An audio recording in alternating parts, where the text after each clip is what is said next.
Hello, ladies and gentlemen. Welcome to another Modstream where we're working on Project Hydra. Hope you guys are having a good time today. Hope everybody has survived Christmas. And yeah, that's our intro, really. If Santa gave you a like, you better give that shit to me. Ha! All right, let's talk about some content. Released this interview yesterday, recorded it and released it yesterday because that's how good I am. This is, of course, the classic double up. Obviously, I recorded an interview with Launders earlier in the year. Now I got to record with his duo partner Scrawny, which is pretty cool. And I think this is actually a really good interview, unironically. Like, I promote all my content, and I generally think all my content's fairly solid. This one, I really knocked it out of the park. He knocked it out of the park. Obviously, it takes two to tango when it comes to an interview. Check it out. He's got a lot of really cool insights there. And hey, if you needed a reason to, we've got Maui Snake over here saying that there was a lot of content released today and that this was what he was most excited to view. So if that doesn't convince you, then nothing will. Hello, Luciferius. Hello? Did I just mute myself? I don't know what happened there. Anyway, hello, Luciferius. How you doing? That seems suspicious. Why would my mic mute there? Did it know I was going to say hi to you? I was like, fuck you. No, I don't have any push to talk enabled or anything, so it was just Windows. I don't know. OBS said that I have stopped broadcasting audio from the mic, who is still feeling festive over there.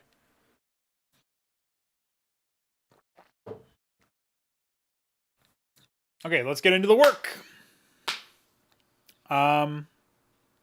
This morning, I've been working with iQuery to try to debug some issues with Hydra, the stability issues, AI-related crashes.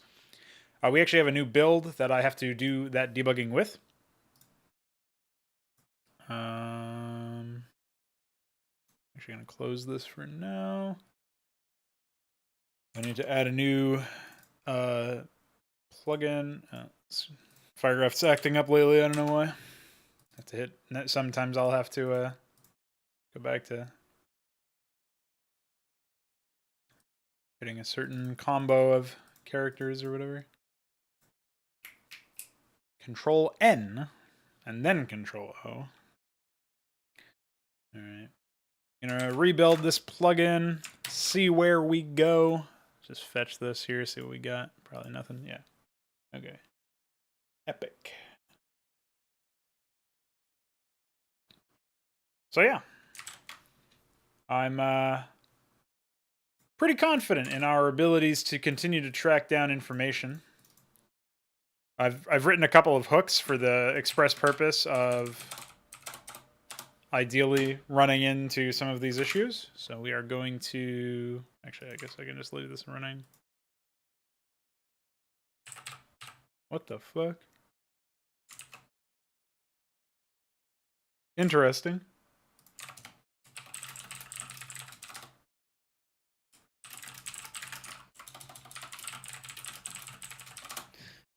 That's pretty funny.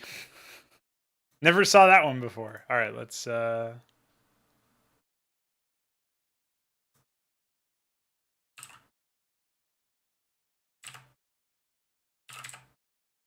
yeah, it's going to restart under admin.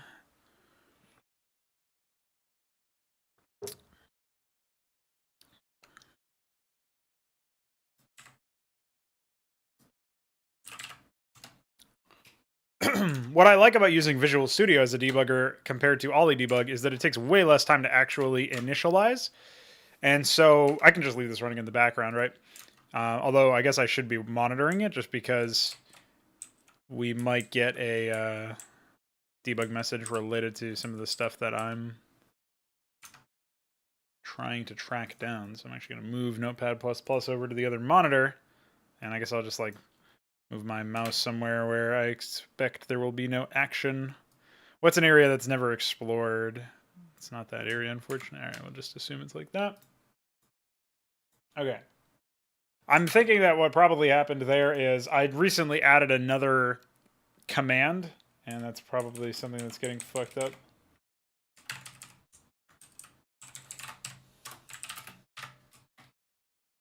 So I'm going to assume I added another function that gets run at the beginning, and I'm just assuming that I need to wait one before I actually call that. I guess another thing that might be able to help is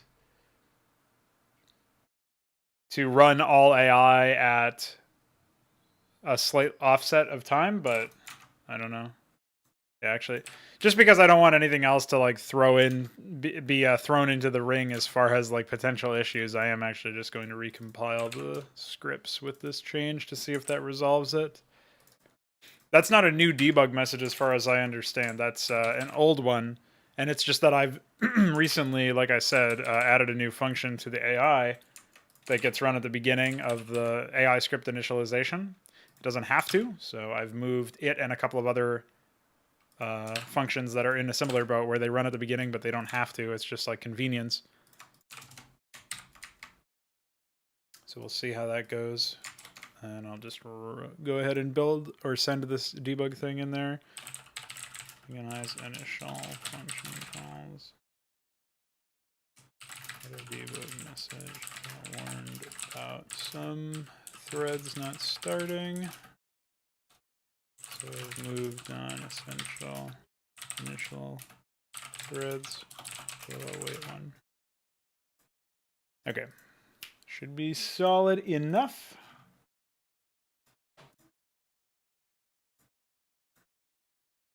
Okay. Go ahead and push that, and now we should be good to go. So I've been doing a lot of work on the AI while I'm waiting for these crashes to pop. And it's actually been pretty rewarding, I think, to get all of this stuff done. So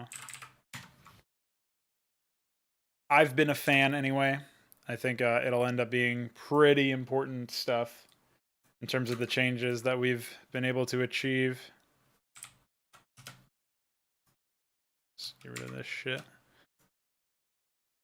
So yeah, I'll go over them in a sec later on while I'm when this stuff is not happening. In the meantime, I can talk shit about the Designer Dave video that happened recently. Designer Dave did released a video, and he has this like cuck music, the fucking post rock or whatever, instrumental stuff, and it's like inconsistent in the BPM and the like the pacing and stuff is completely different over time. Like I don't know if it's really time signatures as much as it is like it just randomly speeds up and slows down. It's like the credits music in Dead Space 2 or something. That's the easiest thing that I can point to as a corollary. It's really, really out of place, and it just overpowers his voice. Like, okay, this is sort of, I was actually going to make a joke similar to what Luciferius says, is like, okay, maybe he was doing us a favor by releasing this video, but like stopping himself from talking or from being heard for most of the time. But surely you want to actually communicate. Like, that's what you're trying to do when you make a video like that. I don't know, man. I don't know. Just wanted to say that because it's funny. The other thing I was going to say about that video, that when I posted it in the Discord server, but I had to do some chores around the house, so I didn't end up doing it. Some chores like microing units. But yeah, I was really shocked at how he. I can't tell if I just gave myself a splinter or not. It doesn't look like it. Looks like I just cut myself.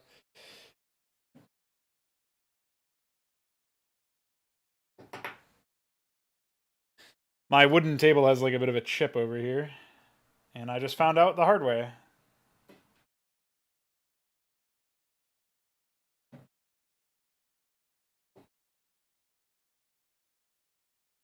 Nothing like a little wood carving to get yourself into the festive mood.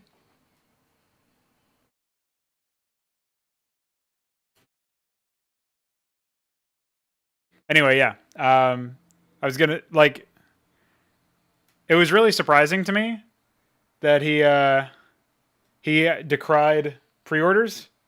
That's probably what makes people who have a track record of not producing high quality content the most money. Because you just need to advertise correctly. Well, I mean, that's a puzzle in and of itself, but it's completely unrelated to actual game development, right? However, later on, there's a point where he says stuff like Blizzard had a really good history of only having their products be done when they're done instead of being beholden to investors. And that's just like not true. I mean, like clearly none of their games have actually been completed. There's a lot of issues with all of their titles. Even their older ones, like Brood War, has so many problems as we found out trying to mod it. And I don't just mean that it's not modder friendly, because that's not necessarily something that you should be expecting in a feature. But just consider the idea that like a game that is designed, no, rather defined by the bugs that it has, that and how they influence multiplayer, and how even at the highest level of competition, there has to be like handshake gentleman agreements about not using certain bugs, like stopping missile turrets from firing by moving an observer over them, or gas drilling, or any of the other cases where it's just like, yeah, you can't do this. These are banned in competitive play. Like, what the fuck? Like, seriously. Yeah, that's a finished product. You're right, designer Dave. I don't know. It just feels like he parroted a bunch of shit from various sources without necessarily considering if it made sense or not. Maybe he believes it. Maybe he's a believer. So, in theory, the crash that was happening to me while I was testing here earlier, well, at least one of the crashes. The problem is that there were a couple of different functions that were getting fucked by this. However, I think they were all stemming from a couple of different of the same functions, so I'm not 100% sure about that. However, I believe that now instead of getting a crash, we should see a debug message print to screen, and that should allow us to figure that stuff out. So I actually, just in the interest of me being able to do stuff while I'm doing this, I wanted to, let's close that. I guess I don't have a AI orders CPP, just the H and inject. Here we go.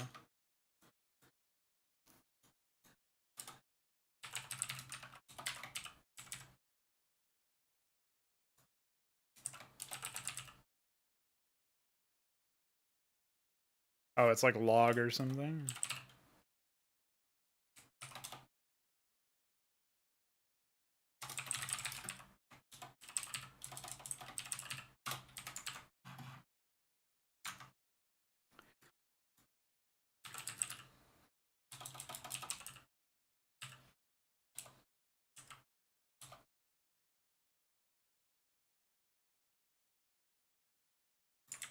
I guess I can just look at logger.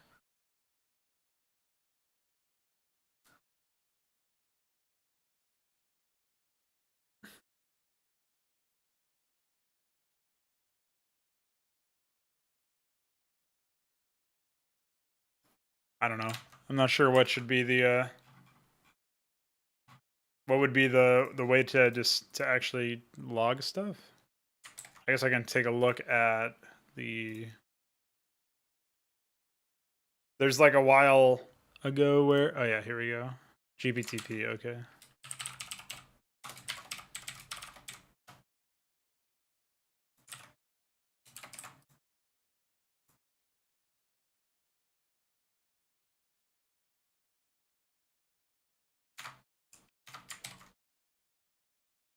Oh.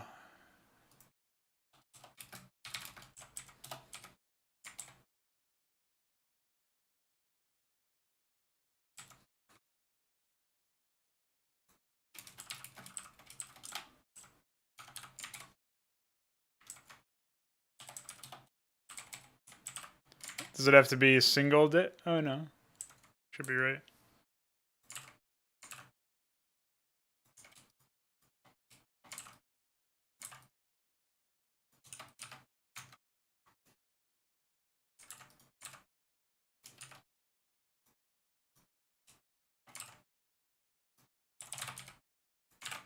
Okay. This way I can have a nice little like log in the background should any of this stuff happen. And I think that'll be better for my background tests. Because then I can just like take a look at the file after I exit a game. That would be way more reasonable so that I can get some more work done while, I don't know why I just closed Visual Studios, because I'm half asleep, I guess, whatever.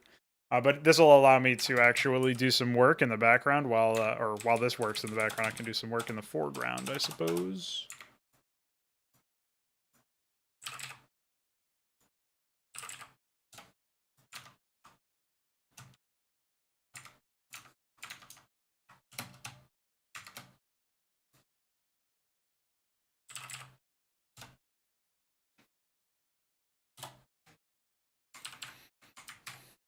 Okay, so we'll say, clone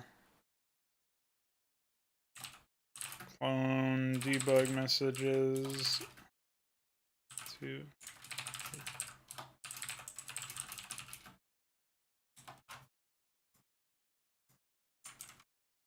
okay.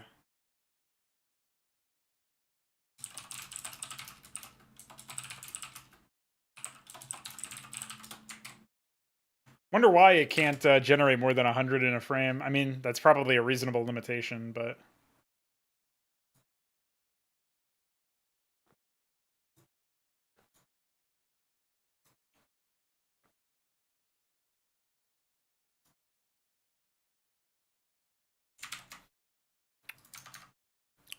okay, so while that's all going on, let's look at the AI.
What do we got here? We'll say this is simulant.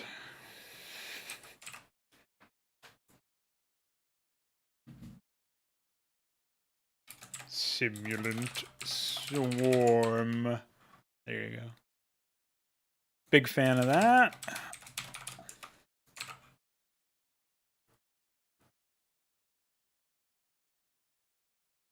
So what do we have? Debug pers 1 is Ranger.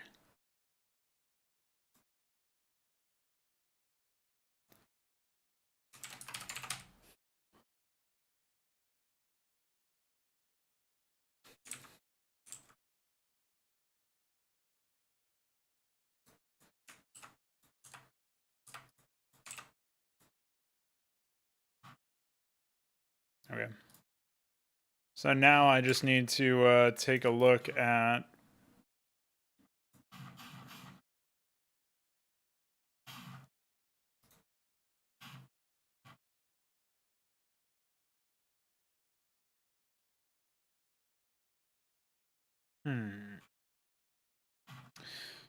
here we go. So we'll say 5 simulant swarm.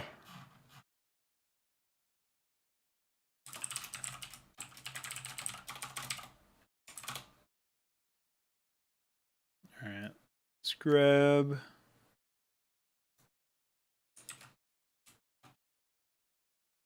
So let's say 300 simulator 72.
Sorry about that. I had to send a message. Sometimes it's not about writing an AI script. Sometimes it's about sending a message. All right, I'm sorry. I won't do that again. Right, what do we got here? I have the expansion stuff in. I think we'll say var set can, I guess, build supply.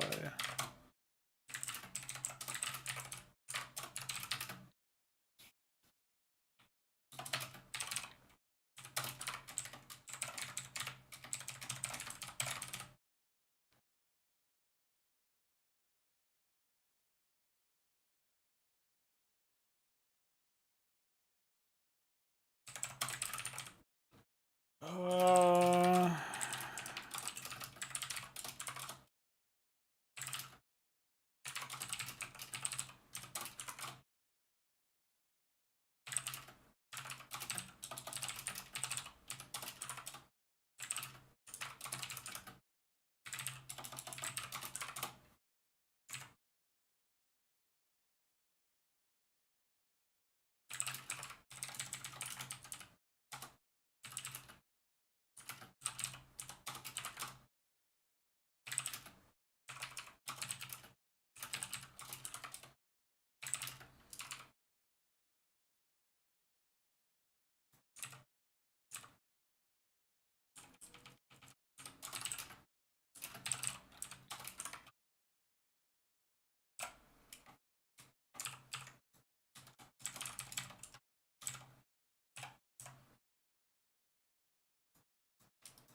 Pretty sure that'll work.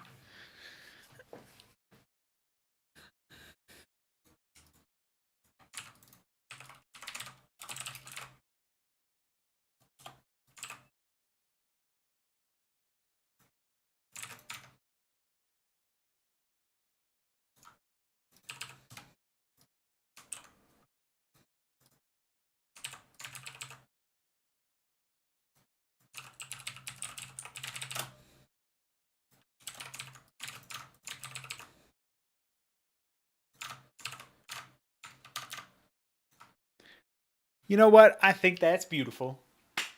Now we got ourselves our very own simulant swarm block. Come on, man. That's epic. Who's going to say no to simulant swarm anyway?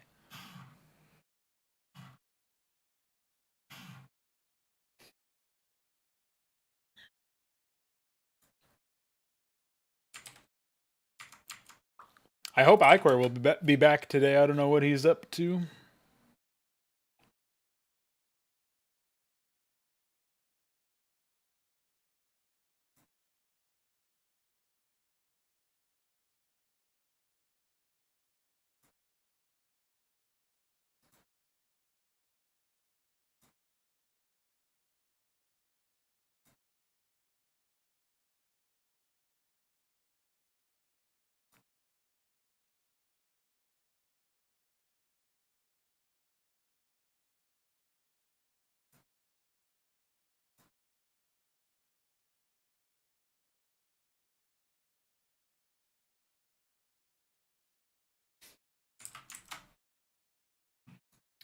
All right. That's a build.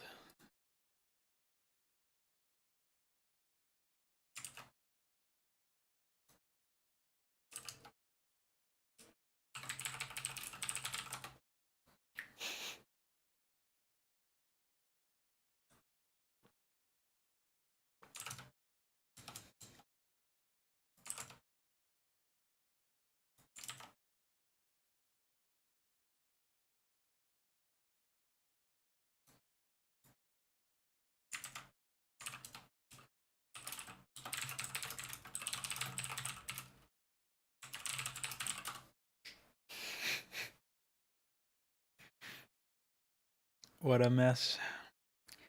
What a bloody mess, mate.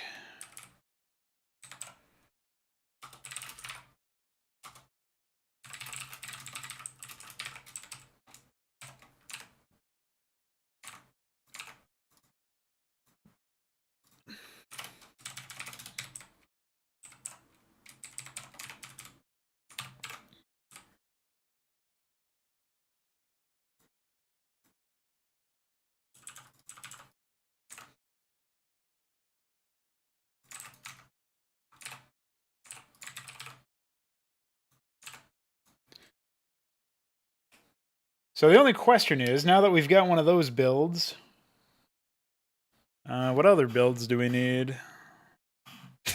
I do like when iCore was 20 robo-bays and spend 4 expos worth of resources amassing endless supply of simulacrums. And then iCore's response is just, I would really like to play against this simulacrum AI. I wonder what you would even do. I guess Reavers would destroy them.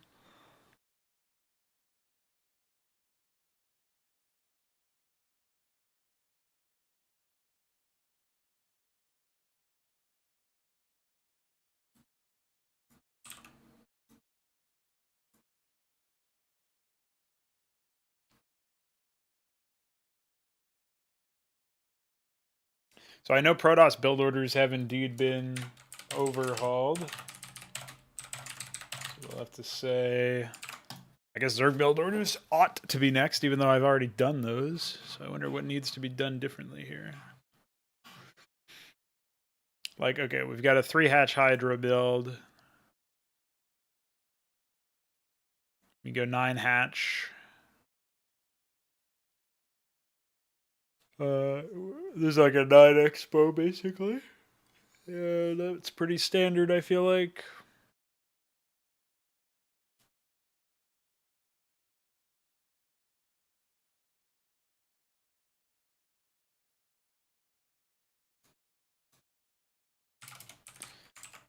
Only thing I can think here is that maybe we should be waiting for longer before we start queuing Hydras. Although another part of that is like the Hydra Den itself isn't even done when I do this. So.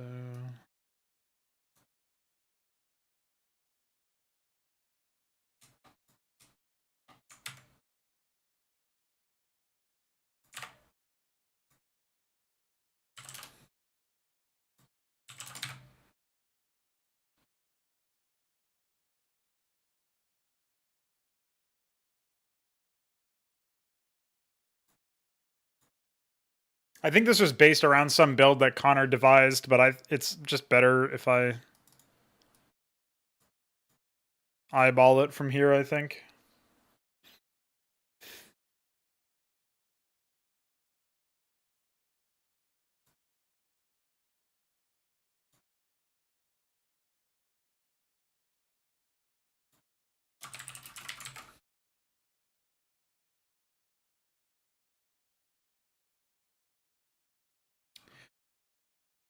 Oh, the other thing too is I have to decide when I want the AI to start using larval colonies. I think it would actually help them out massively, but it's like pure speculation.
There was some A's command that iCore added at some point that checks ore and gas, but I don't know what it is, and I never got documentation from him, I don't think.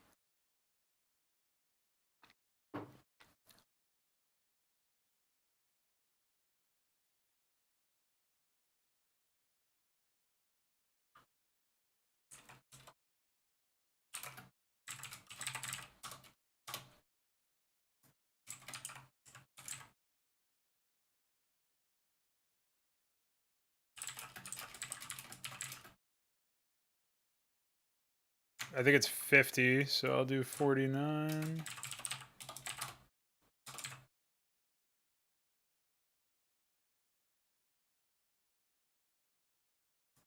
Why are the numbers so fucking massive for Ad Hatch, Max, and Mead? Or what the fuck? I don't recall this ever being the case. Why would they ever be up above 6K? This should be like 5 and 3. Those values are absolutely astronomical. Even then, I think this is too much. This is like medium if you're at 900. Oh, these are res areas. Never mind. I was like, what the fuck? Why would that be in their bank? Okay. Crisis averted, boys. Let's take a look at what we have here. What's going on? Okay, we have a fucking infinite line of ecclesiasts for some reason. Yeah, there's a lot of ecclesiasts over there, man. Holy moly. We got some southpaws. We got some fucking Zerg here, boys. Just checking in, seeing what's happening. Zerg here.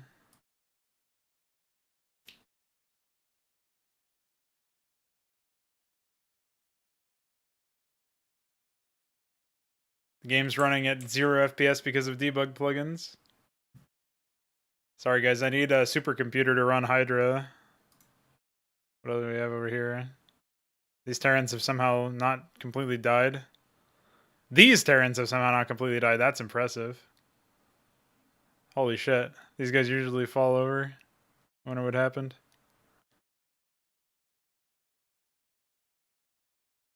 Okay. Obviously the Protoss just fell over without me being able to figure out what was going on there. Protoss annihilated whatever that base was. It looks like it might have been orange. Oh no, it was green. Check out my grand libraries. Okay. I'm at a loss as to what's going on there. So I'll just leave that running. Why have you done this to me? Okay. Yeah, Veek. DF made presents, dude. Alright, I guess I'll do the same syntax here.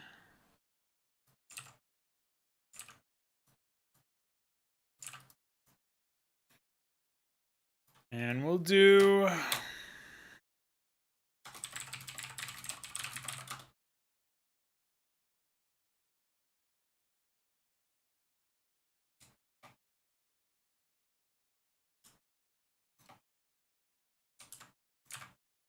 Okay.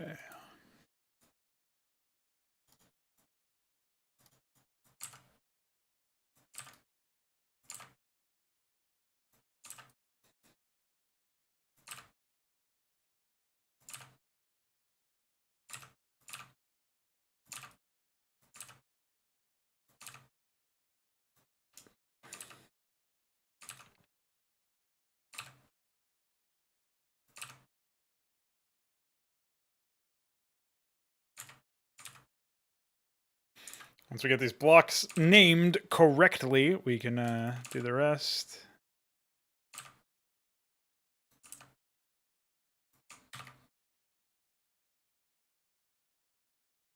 It gets the strident stratum, so... I mean, it gets robotics authorities, so it should automatically use them, yeah. I mean, there's not like an explicit request for them, but... I haven't actually tested it yet either. Wait, why are the priorities so low? I think the reason why the priorities were so low is because of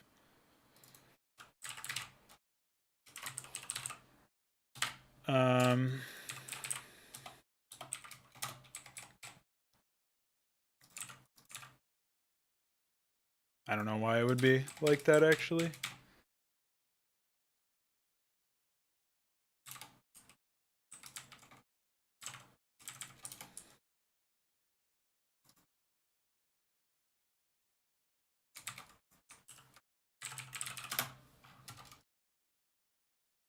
What are the maximum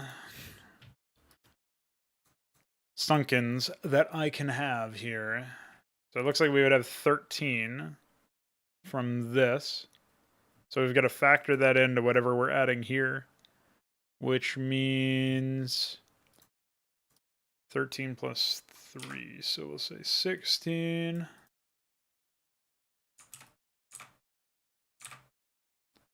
And this is 4 and 2. So this will be 15 and 17.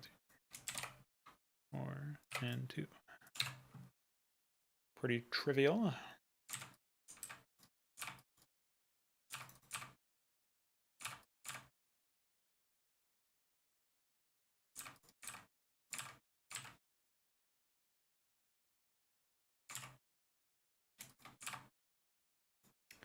Nine, by the way. Fuck yeah. Alright, that means 13 plus 9 is 21. Easy math. So we'll say this is 7, so it's 20. Oh, wait. Easy math, by the way, I swear. There's a fly in my room, stopping me from using my math skills.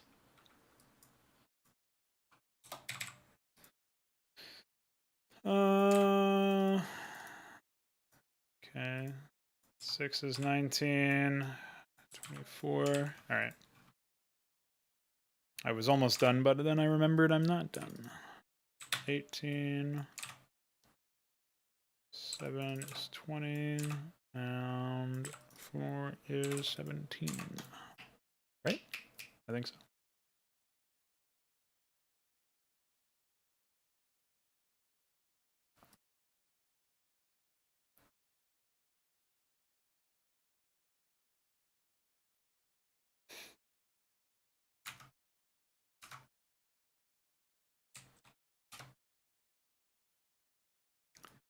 I'm glad to see that there's still no resolution to anything here.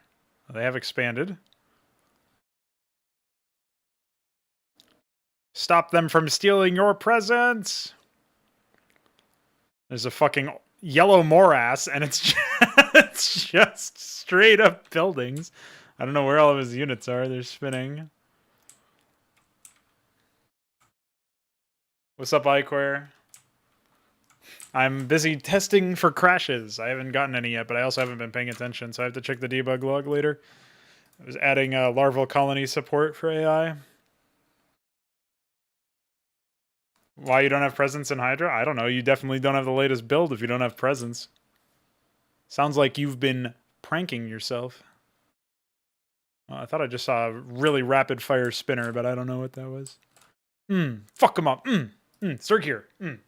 8 kill Dragoon. Ugh. Some nice fucking upgrades, dude. I know what's going on. I hope as well that we will see this Terran AI actually successfully expand soon, because I gave it my my expansion thing here. What is the player for that? 3. Yeah, he's trying to expand here, but it looks like his worker is waiting for money. So they should at some point pretty consistently stop themselves from spending money, but it looks like they are not interested in doing that.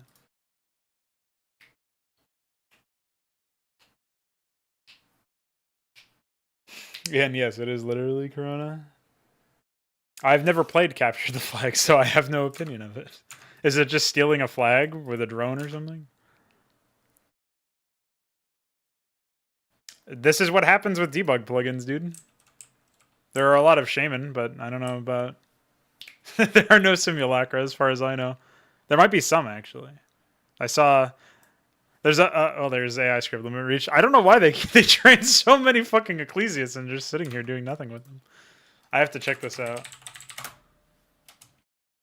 ATK Ecclesiast. Oh, it does attack rel and qrel for Ecclesiasts. Maybe too much. So we'll say 1.2, 1.1. And we'll say gate max should be like 1.4 or 1.5. No, 1.4 is fine. And then we'll say 1.15. And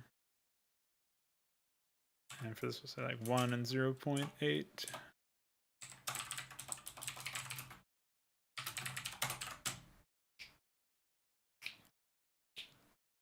Shamans, Clarions, and Simulacrum. Yeah.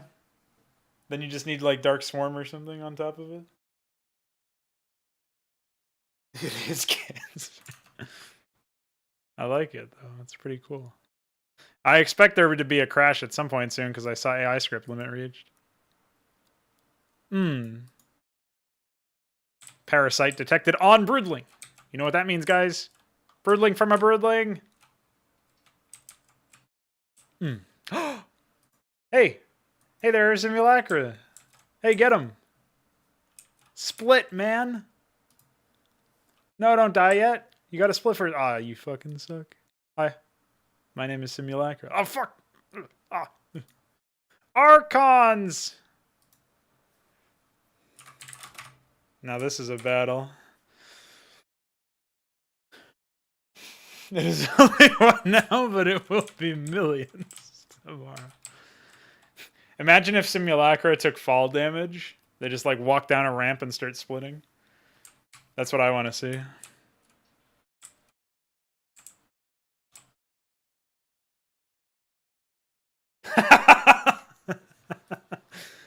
It kind of is. It's profane in our hearts and minds, man. That's for sure. Dude, how are these turns still alive? They have a roving pack of shaman running around the map going, is there something we can do? Can we heal? Hello? Just band of shaman. What is happening? Why do they have so many shaman and medics but no units? Oh, they got some savants and ghosts. Dude, what a fucking squad this is. Exactly. Simulacra are way more useful.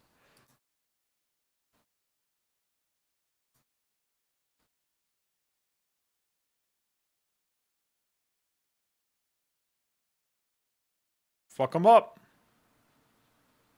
You can't get past our fucking shaman wall. Look at the vulture. He's trying. Let me out.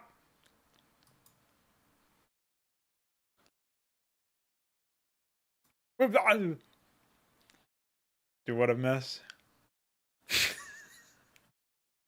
This is psychosis. This is profane technology. Holy shit.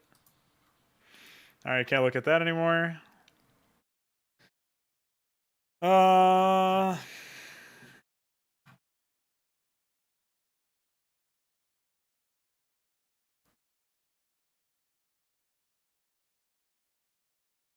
I don't remember that build. I don't think that was ever a thing. You might be thinking of some other function for... There's some other effect that like happens on damage that you could introduce with attacking your own units.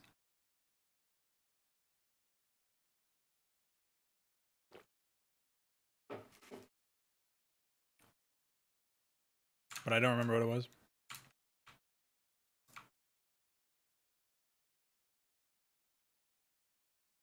All right, I gotta get out of here, dude. I can't watch that. Let's take a look at the log. I got no debug messages, so that didn't end up helping.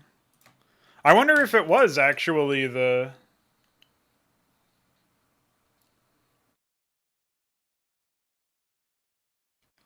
I wonder if it was something related to the... I must have accidentally pushed this or something. Yeah, it might. We might have fixed it just by fixing those spellcasting hooks, but I don't remember if we got crashes after that. Surely we should have seen some debug message or something, but can't seem to reproduce it, unfortunately. I'll have to try some more later. Meanwhile, I can add the latest AI.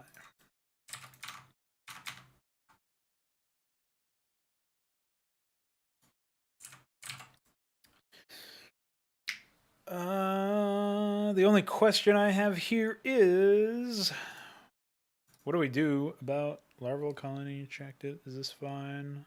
Does this work? Oh, we should also do no towns, iRoll, iris, blank return. And that should do the trick.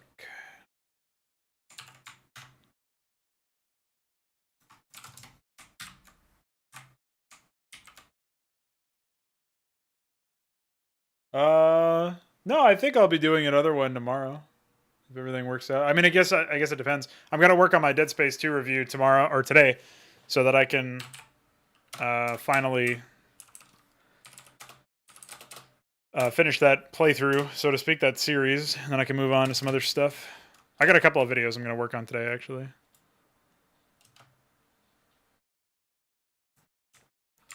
All right, I want to see how much that changes stuff. We'll study this Zerg here very closely.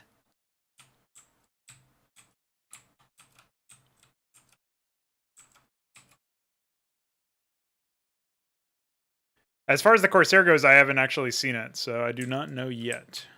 But I certainly hope that it is fixed. I'll put it to you that way. What is that, a spawning pool? Wow. Some early shite.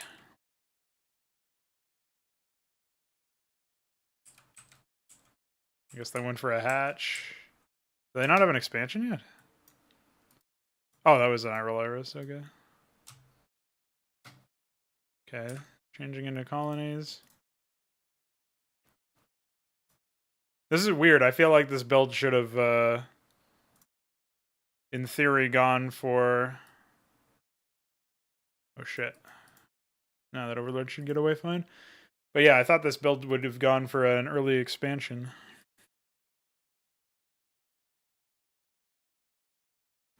Interesting colony placement, of course.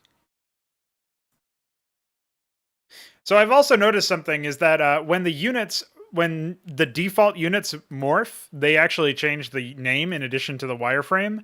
But when our new buildings morph, that doesn't happen. So, like for example, this is still called Hydral instead of Lurker Den, and when the Iral Iris does it, it'll still say Iral Iris instead of Othstel Oviform. So I'm curious as to what might be the cause of something like that. Oh, pranked. Look, it's Panoptis, man. It's what's his name? Milestone. Milestone, defend yourself from zealot hordes. Poor Milestone. He was gangbanged. Brutal. Alright, what's going on over here? Still no Expo Classic. Well, yeah, they should be able to build on larvae and eggs. Humans should also be able to ignore their own units and their allies' units' collision, just like the AI can with the unit mover. We had that functioning for a little while, but for some reason we we disabled it because there were some bugs associated with it, and we just haven't seen it since for whatever reason. So hopefully that can be resolved. I don't know why these guys are not expanding. This is a big problem, actually. In fact, the Zerg on all sides seem to be not expanding anymore. And it seems to be a unique issue to Zerg as well.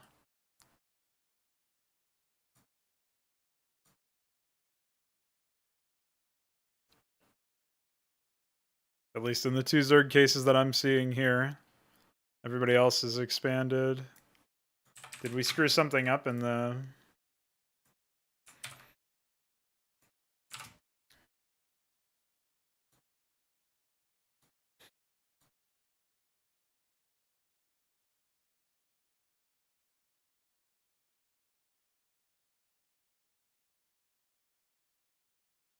Larval farms with mass Zergling, Vorvaling, Nathrikori? Calculus Quasilus composition. It's a pretty good composition, that's for sure. I need a syntax for the time command. Because I know why they're bugging out, actually.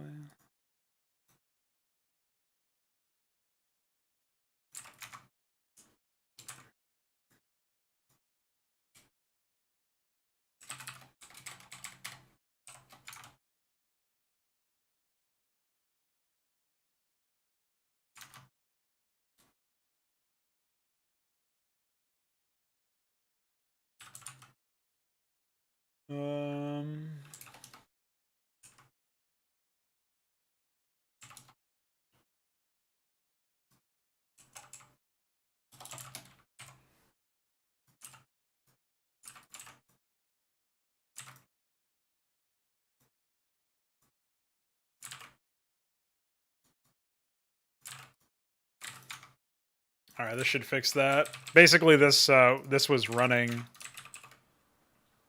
too earlier than it should have. This should really only be like a mid to late game thing, but there will also be some edge cases that get resolved by this later on. I think the town count 0 here was actually the problem was that I think town count 1 was not actually set properly in the. Actually, yeah, that's probably what happened, is that for whatever reason, the Zerg don't set town count 1 in their mains or something. So town count goes to...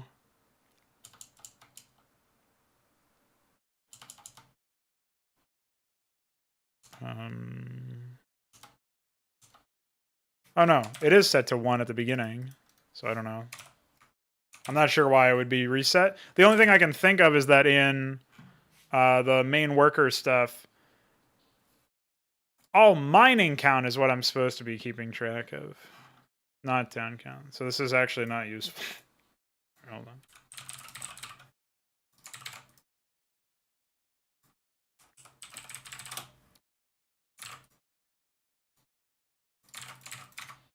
All right, that should help out. Basically, something was causing the because of like the drone count dropped too low or something. Because that bool thing that I was doing here in EXP save block, that's assuming that the build order has already finished. Obviously, it wouldn't stop the build order because there's nothing built in to actually do that without like perpetually checking certain bools or something within it. Anyway, that should resolve things.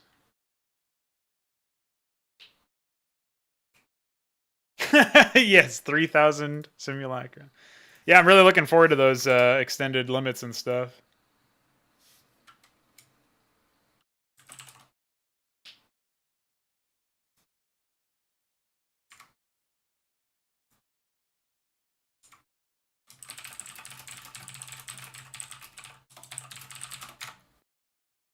I also think that maybe we need to have more weights in between structures in the Zerg scripts specifically, so that the AI has more time to queue drones, at least in the early stages of the game. Once they get enough larval colonies or like some way of larva farming, things will look a lot better in general. And I also think there will probably be some sort of single time requests for larval colonies, you know, in the middle of some of these blocks. We're still once again not seeing an expansion though, and I don't know why, because I didn't touch the actual expansion code.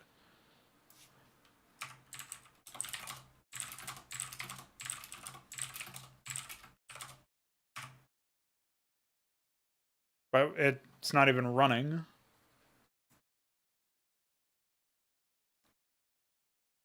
It's like I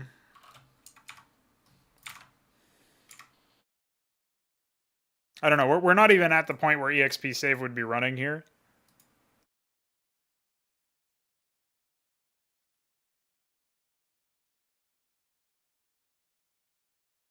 Yeah, I know what you mean.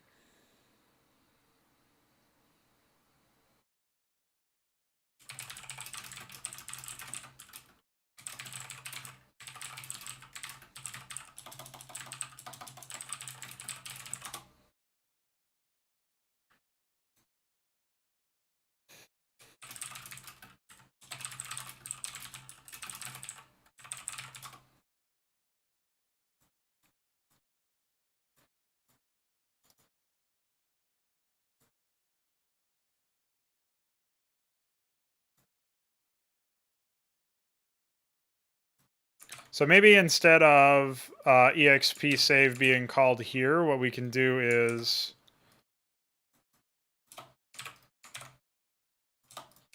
go into add prod. I don't know if add prod gets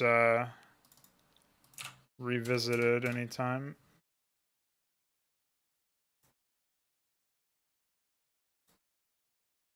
I like how I did it match whole word only and it didn't bother. Oh, because I'm in regex.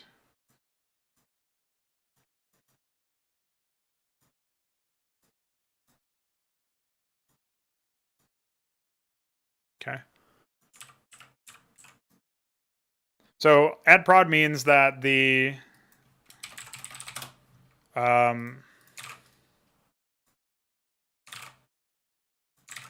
build orders would finish.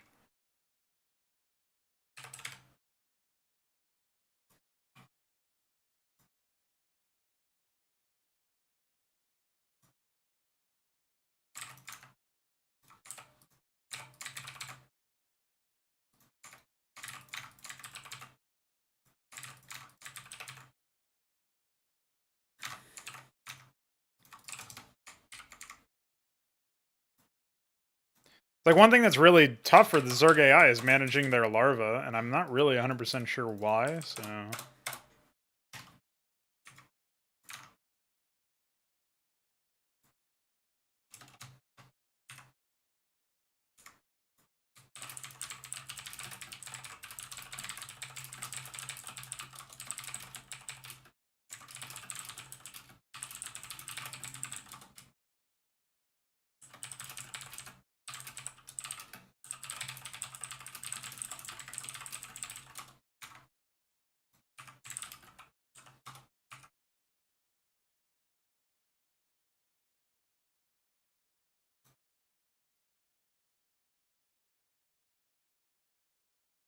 How? How do they have so much money and they're not spending it? Hold on. I think something fucked up happened to, like, the expansion block or something.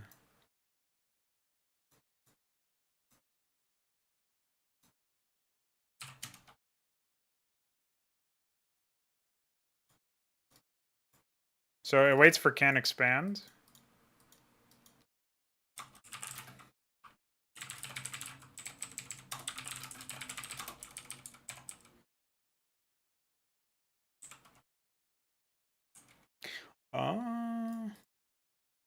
I guess that could be why, but there's no reason for this to be... Oh. Oh, yeah, that is why, actually. Okay. So we just need to call... Instead of calling wait upgrade def for the... I knew inlining, like, using this for shit that it's not related to would be really dumb. Yeah, I don't think there needs to be a wait there.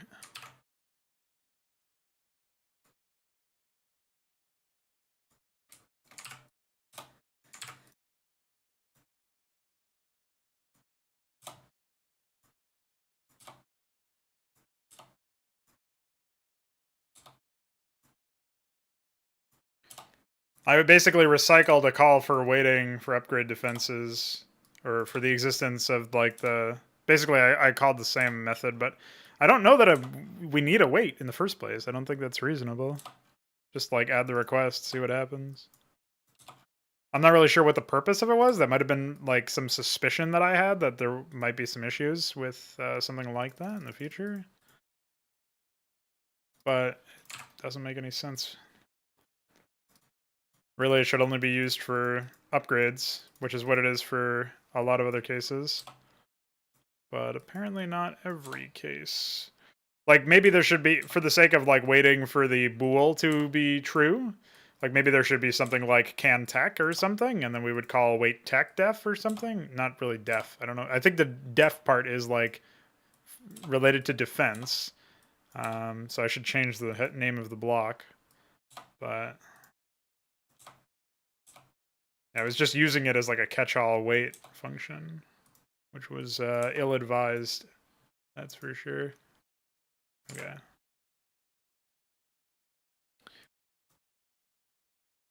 So in that case, it wasn't anything in particular that actually broke there. related to the exp save command specifically. It was entirely related to me spinning.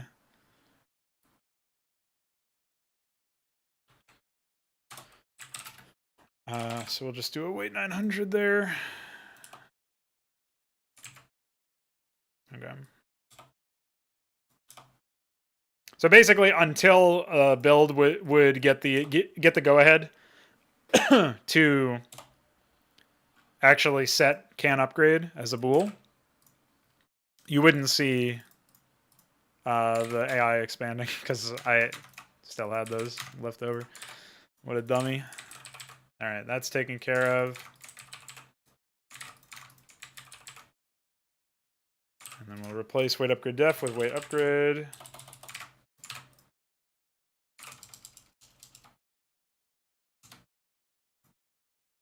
Just do that here as well.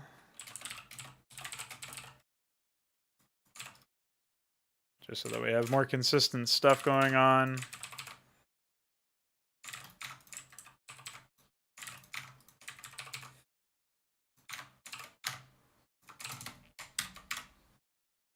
Okay. Oops.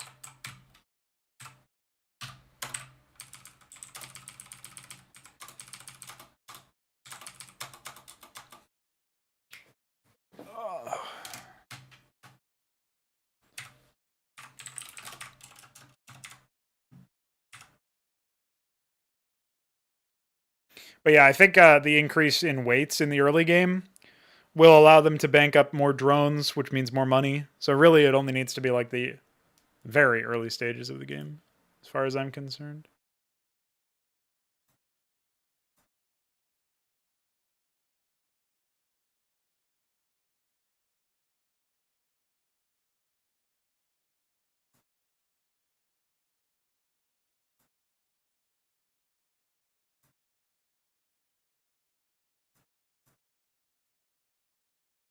Yeah, now we seem to be in business.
Oh shit, son!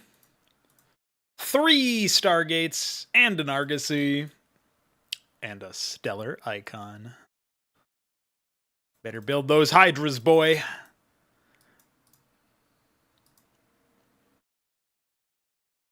Dude, where's my larval colony?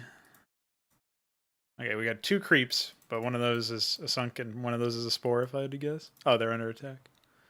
See ya, nerds, no money now. Yes. That will definitely help you. How's it going over here by comparison? You guys are a little bit more insulated from being bullied by Zerg here. By Zerg here, I mean Protoss here. Oh.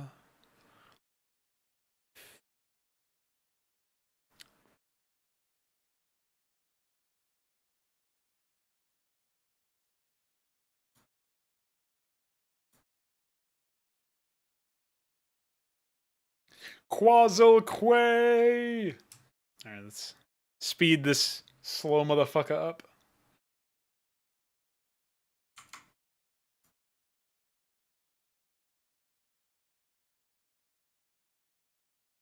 Trying to, Ah! Sudden Protoss.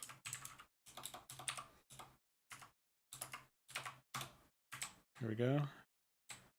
What do we got here?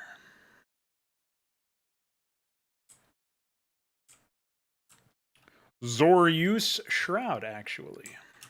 Is that what this is? Hell yeah, homie. Well, they are also getting killed by Protoss. This is rude, guys. I'm trying to test my Zerg here, and you guys are bullying them. I did tell you guys that the Protoss got improved, so I can't exactly be surprised, but whatever. Check out my nukes. No nukes? Alright, well, whatever.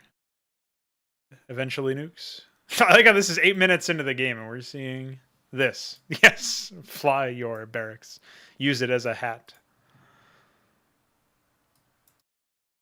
Holy shit, these guys are still alive somehow. Must have been the lurkers. Brutal. Ah! Ah! Ah! Ah! Ah!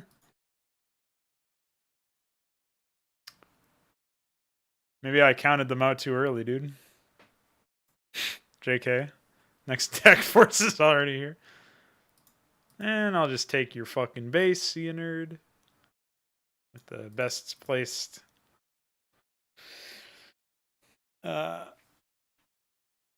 placed Nexus I've ever seen. Holy shit, they're expanding. How's this going? Ah, very well, I see. What a mess.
I don't know, man. Did the Argosy get canceled, or did I hallucinate its existence? Wow, there's a lot of fucking Stargates, dude. And all of them are blinking. Well, the 3 in the main are. Which is, Witness! Witness!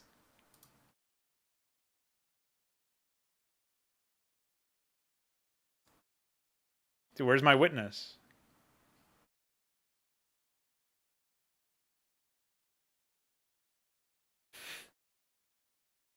This guy doesn't even have a witness, dude. Oh, maybe he's getting one now.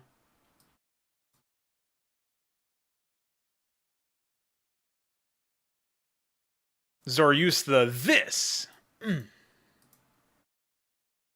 That didn't last very long. Dude, nice fucking defense layout over here. He's got 3 fucking Sunkens. And they will, by the skin of their teeth, be enough to aggro the stupid ass Protoss units. But that's really funny to me. Blind. Ah. Ah.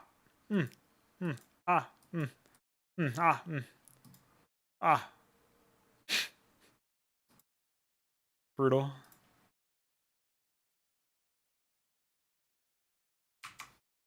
What a mess.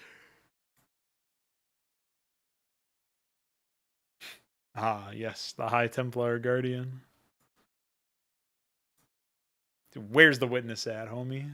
You guys got fucking permacloaked ghosts in your base killing you. It's really funny. Oh, shit! See you, nerd. Do we still have the Fountains of Ecclesiasts? Looks like they are actually. It's more sane numbers, but I still don't see them actually using them, unfortunately. For attacks, anyway. Oh, they almost got that witness. I don't know, man. Seems pretty stable this run. It's almost over as well. So yeah, doesn't seem like I'm able to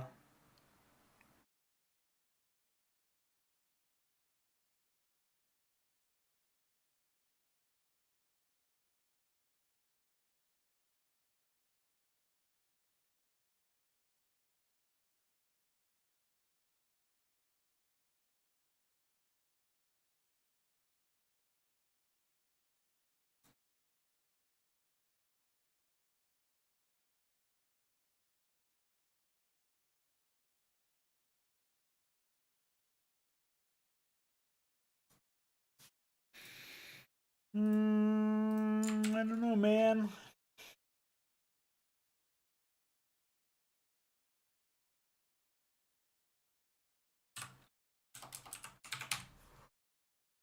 Oh.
Okay.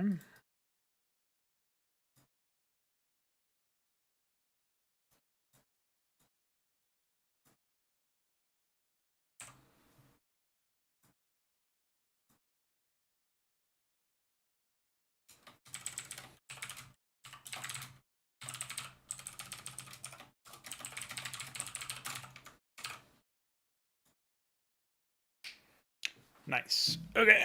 So now I just need to do add. Where is add turret anyway? So we'll do this, but it'll be add ion cannon.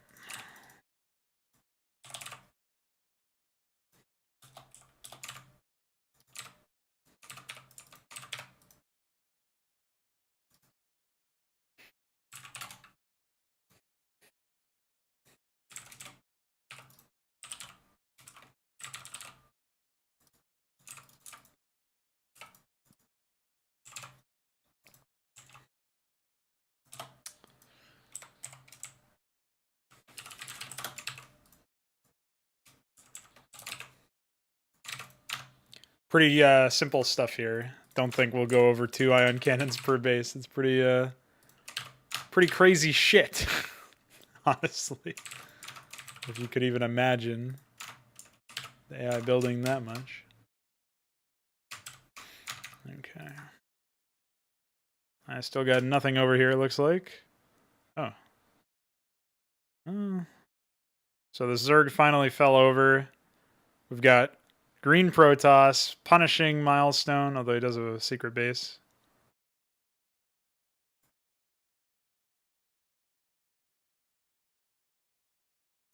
And then we got these Terran clown emojis.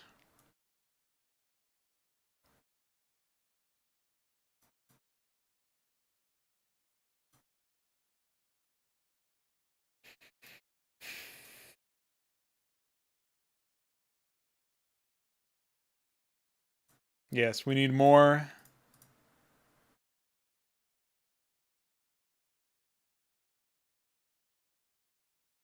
Dude, where's your witness? Oh, he doesn't have a forge, does he? No wonder he doesn't have a witness. Oh, that's a witness for another player. Doesn't count. I guess that he should get some forges, but I don't know why he wouldn't have them. What build is that anyway?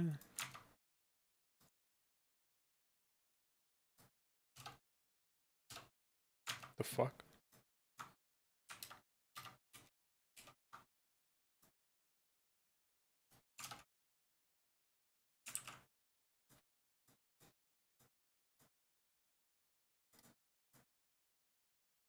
So that's second air build. Oh, it's the carrier build. Okay, that should give me nice.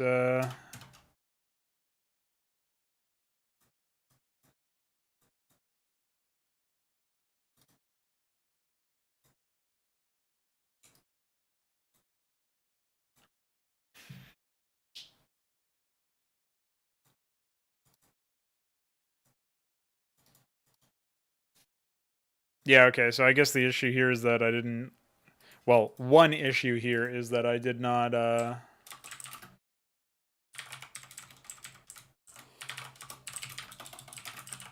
Call for a forge. And I also didn't allow for.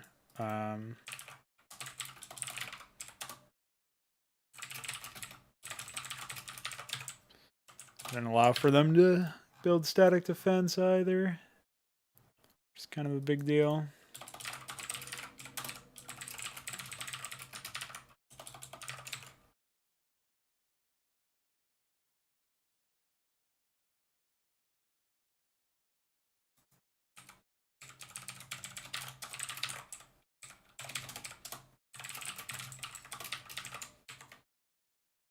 Yeah, what's up, Milestone?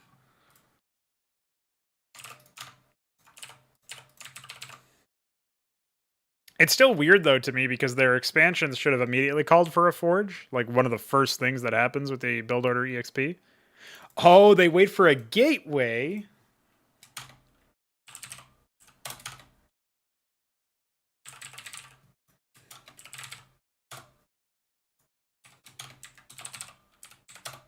No wonder.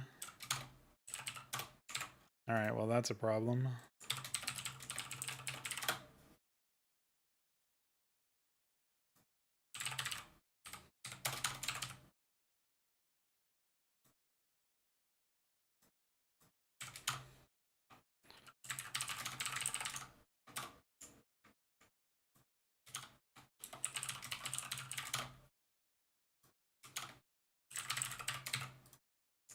That would be a source of issues for sure.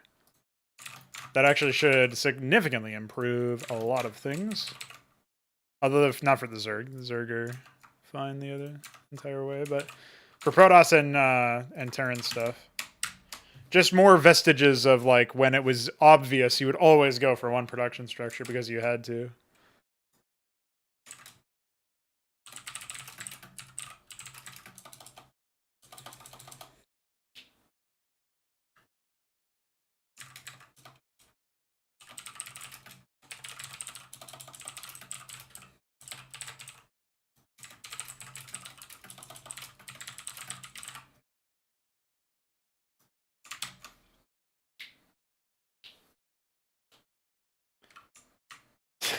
Yeah, there you go. I've added 100% more units to my composition.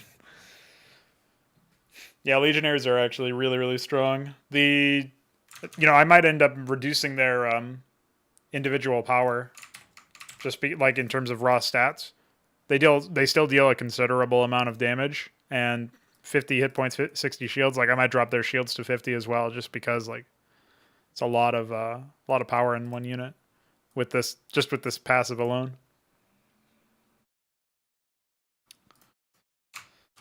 So them's my 2 cents. All right, let's swap over to release, and we will.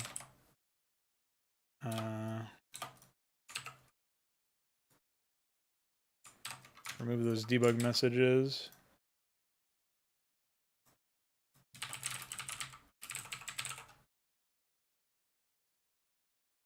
Though I noticed we're not returning in...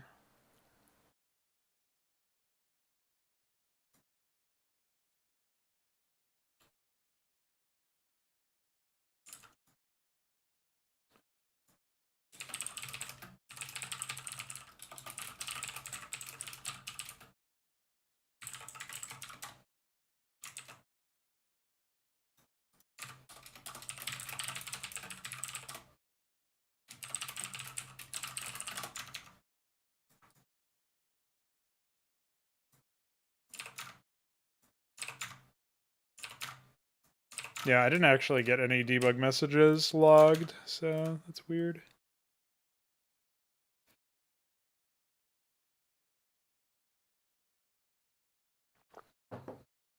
Yeah, the plan is to get a fucking throat massager or something. That's what the plan is. For Zerg, I'm really going to have to go think outside the box. I thought about doing that on stream, actually, just for maximum viewer discomfort. But no, as far as I'm concerned, the all of the new units are going to be like obviously have their own voice acting. I will probably have placeholder stuff. Like for example, the Apostle that I've done, it's very I think over dramatic. It kind of misses the mark. That's something that I definitely want to improve upon later. But I wanted some placeholder voice acting, and so I wrote the lines here and gave it a trial run. I actually did a couple different versions of it and settled on one that was the closest to what I wanted. It's still not fully where I want it to be, but it's a bit closer. I think I started writing the Madcap. Oh, very, very little information, just a bit of banter here. And obviously there's the Savant. I have one line written for them and some banter stuff. I really like the idea of the Savant saying stuff like the idea that where he says checkmate when he attacks a specialist. That like banter line. It's really cool because the Savant has this passive that makes it so that if a specialist casts a spell, they take damage if the status effect is on them. They take damage equal to energy spent. So I just imagine like you tag a High Templar and the Savant just goes, your move. It's like epic. So yeah, there's stuff like that. Obviously, I think that's all of the new infantry units. I still want to revoice the Shaman and the Cyprian, similar to the Apostle. Like I wanted to give them another go.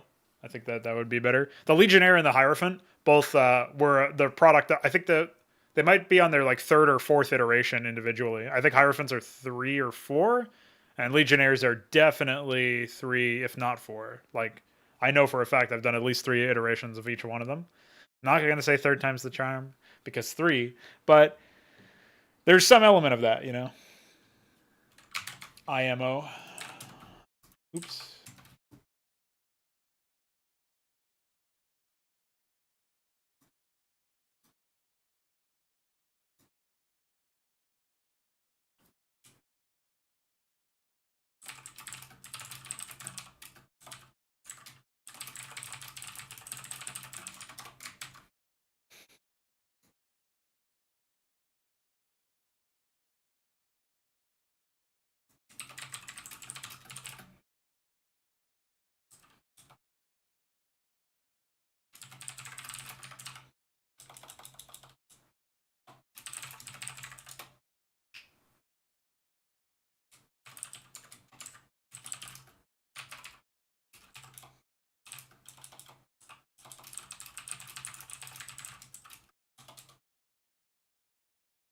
Yo, what's up, Mr. Mage? Looks like Iquar was able to replicate the crash. Hopefully he has some valuable debug info.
That's always enjoyable, of course.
All right, thanks very much, man. Good luck with your stuff.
The fuck?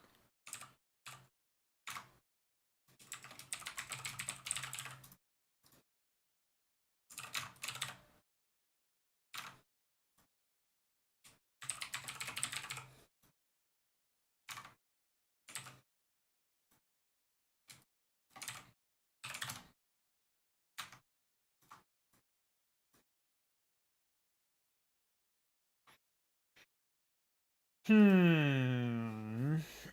don't know if this makes the most sense, bro.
It's like a 5-hour difference between me and them, so that would be...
Trying to figure out how to access some of this stuff. I feel like...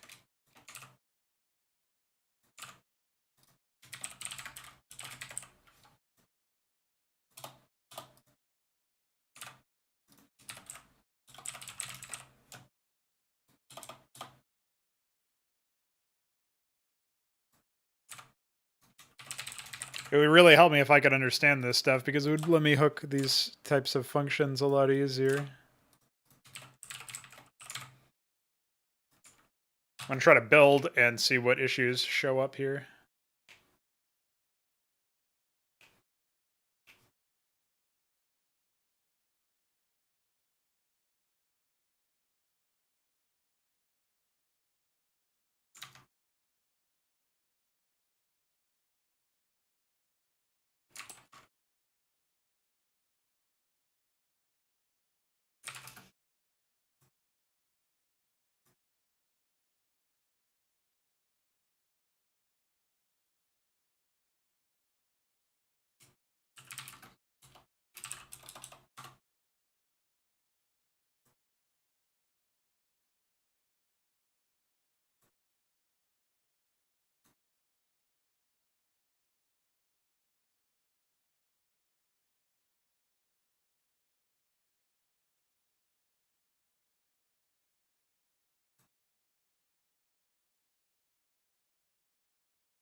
How do I even do this?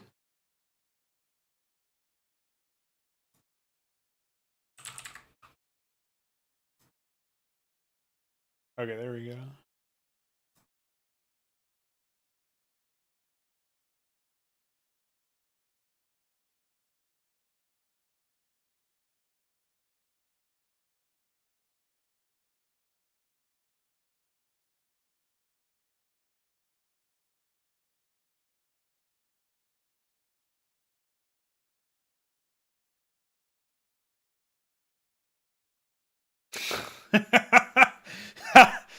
Good luck. Okay, we normally do stuff at like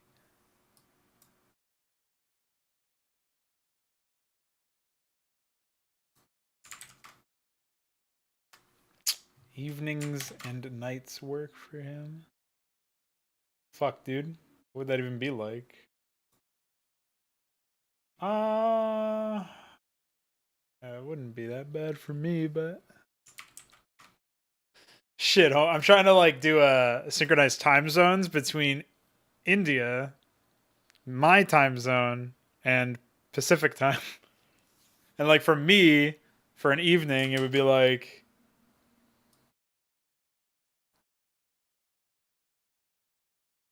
for me, it would be like 1 p.m. when it's 11:30 in India, and that's fine for me. I'm not sure if it's fine for my other co-host. Is the problem?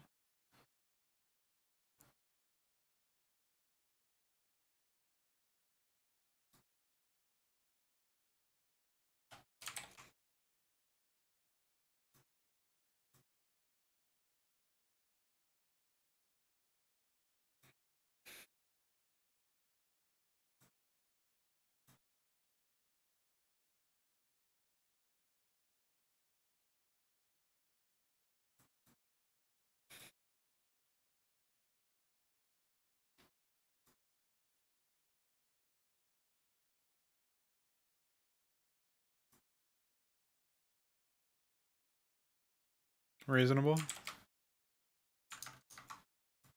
Okay.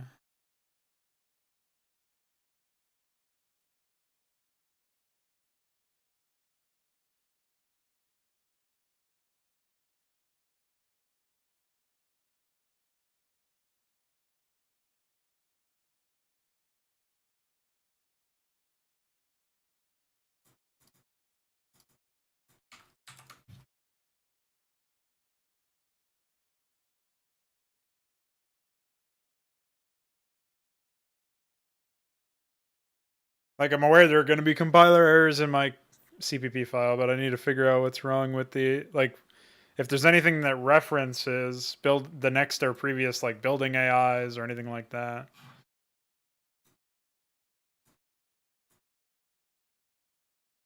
It would be nice to figure that stuff out. Looks like Icor's gone for the day though, so that won't be happening today, which is fine. Ichor did a fuck ton of work for us today, which is really nice. So I just go ahead and comment that out for now.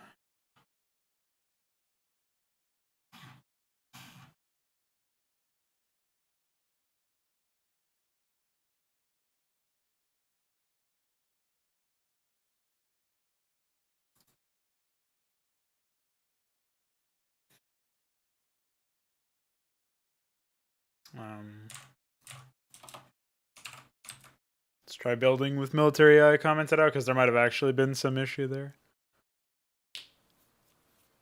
I don't know what it would be looking at it, but I don't see any immediate issue. Seems like it's got all the semicolons in the correct positions. Might be a size of thing where it's not actually size of 20. And the assert's failing, but then I would expect the assert to be what's busto. Also don't see any obvious issue. Like usually the compiler would redline a certain thing that says, hey, this is not working correctly.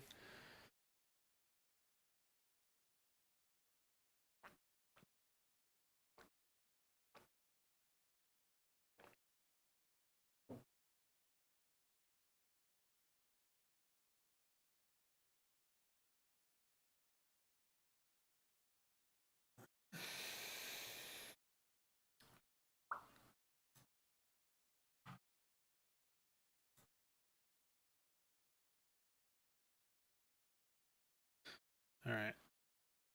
So that worked out fine. It looks like nothing was using the direct list there, so should be good.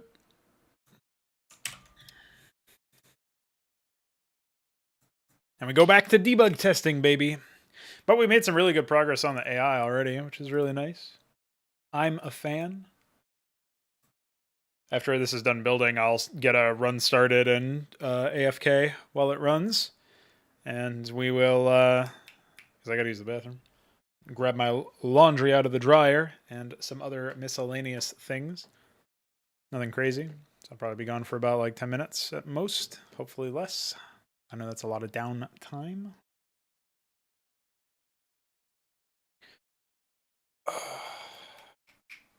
What else might I work on? I might work on the glue custom hooks that I was referencing in the HYDRA channel, just because those are things I would like to actually get done. I don't know what's left for them. It looks like maybe I should just reset them all from scratch. Doesn't look like I was really getting much work done here. Or doesn't look like I did a whole lot of work. Like race dropdown in particular doesn't actually look correct. But I mean, I must have some issue because I commented out all this stuff, so. All right, so that debug build is done.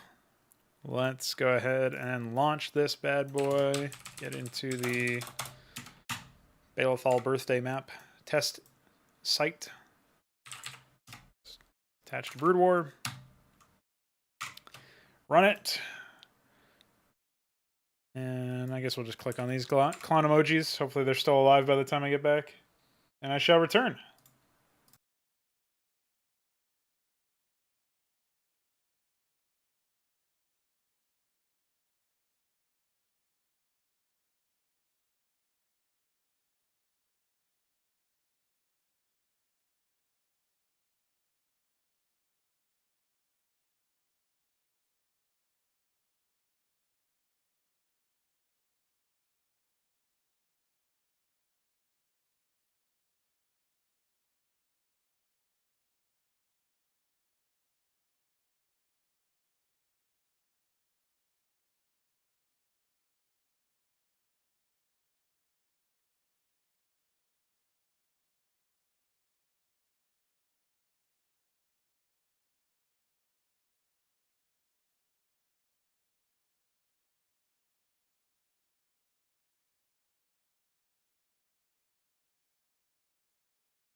Alright, I've returned, and looks like the Zerg died. Horrible death.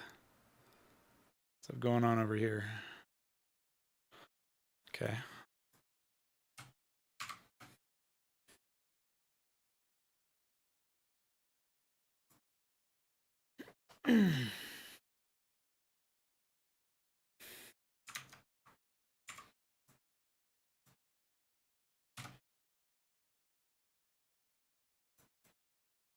Looks like there was some kind of nuclear blast over here.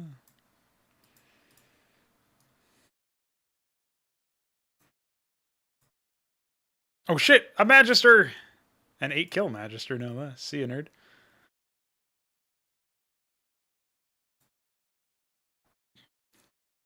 That must mean there are Argosies. Bruh. They're actually building Argosies. Can you believe it?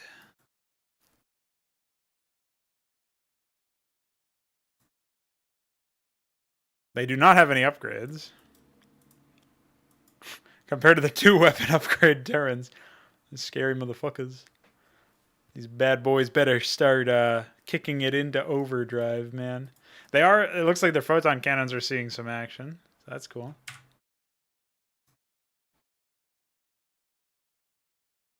The Southpaw interception maneuver.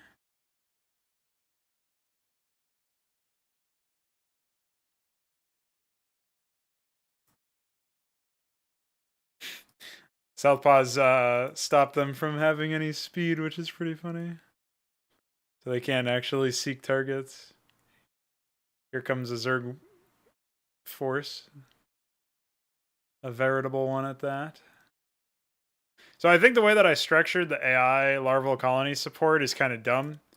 I structured it such that basically it would only actually happen after the hatcheries have been placed.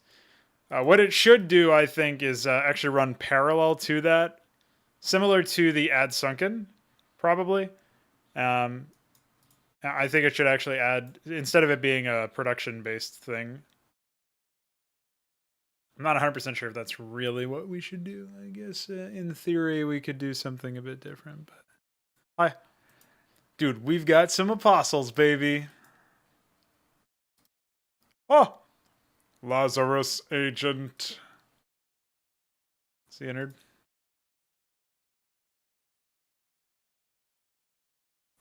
Interesting. I never noticed that bug on their graphic. Gonna have to see what we can come up with there. So what do you guys got over here? Any fleet beacon? No. What are you guys doing? Where the fleet bacon at? Homie? The roving pair of spinners.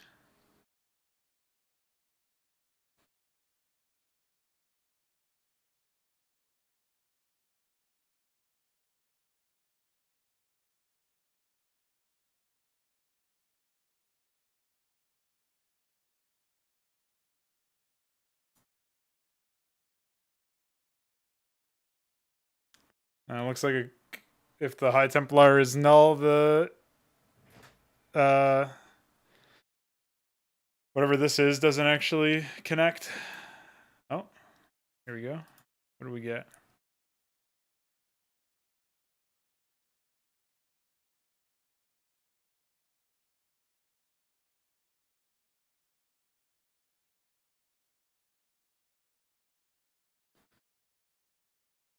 Yeah, this was something related to. So hello attacker, if hello attacker interceptor parent does not equal null, then hello attacker equals the interceptor parent. So that's just for carrier heart lard code. I don't know what was attacking it in that moment. It looks like it was probably an Aurora. Or a Savant. Oh, it might have been because Savant tagging them with the energy thing. Hello attacker was 0 times 2. Well, I guess in theory I should be able to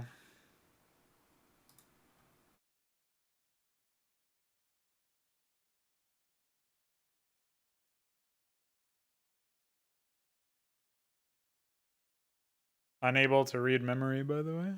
Why? Was it null? I don't understand. It was 0x2.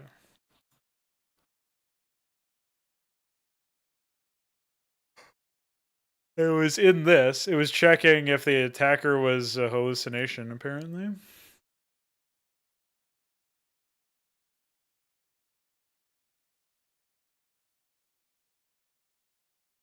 Oh, the attacker couldn't have been null because of this here. So we know the attacker wasn't null, but we also don't know what the fuck it was.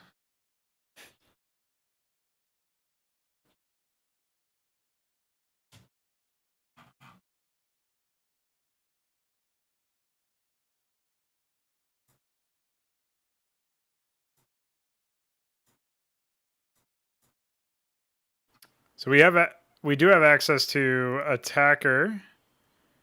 We know attacker was player 1. ID 1, it was a ghost. So there's a ghost. Oh yeah, there are ghosts right there. I couldn't even see them. So they're under attack in the next to the Archon in the upper middle. Okay. So somehow oh, it was trying to access so it was this whole if statement was what was busted. I'm not sure if that specifically means it was trying to get Hallow attacker's status.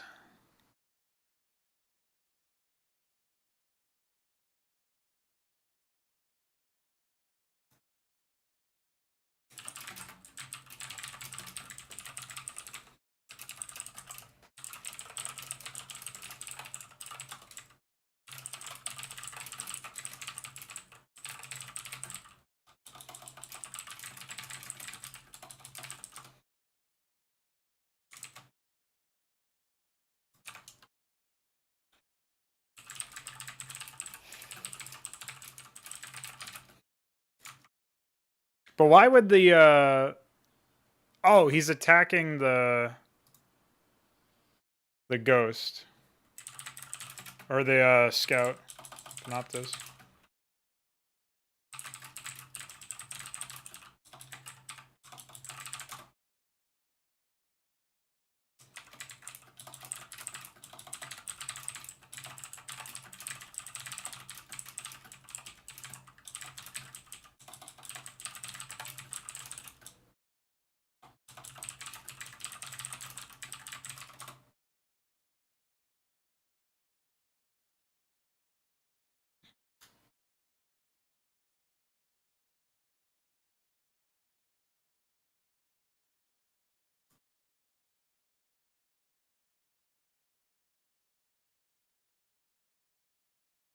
I mean, I don't see any immediate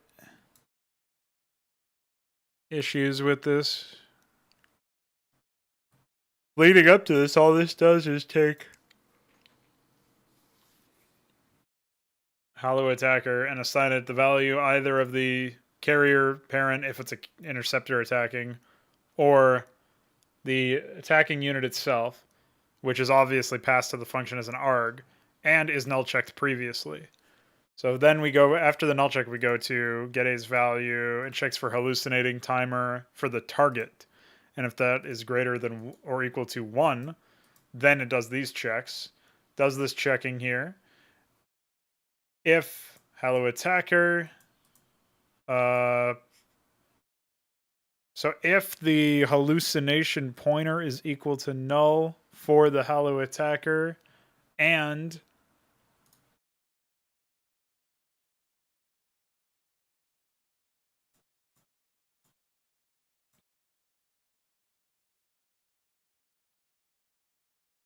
Hallow attacker unit status is hallucination is false. So the unit cannot be a hallucination, which makes sense, and the unit has to have a hallucination pointer. I don't actually remember what this is. I think this means the unit. So the unit can't have already spawned a hallucination. That's what that means. But I don't actually know what could cause a crash here? Clearly, the attacker can't be null because it's a null check. There's a null check wrapped around this whole thing. So that can't be the cause of it. And it isn't null in this case. Like, we have access to the attacker variable, but somehow Halu attacker specifically either got corrupted or... Oh, attacker interceptor parent is 2.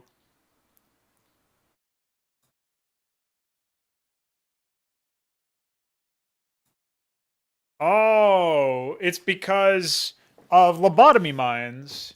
Lobotomy mines are probably considered the same field in the data as attackers, as interceptors are.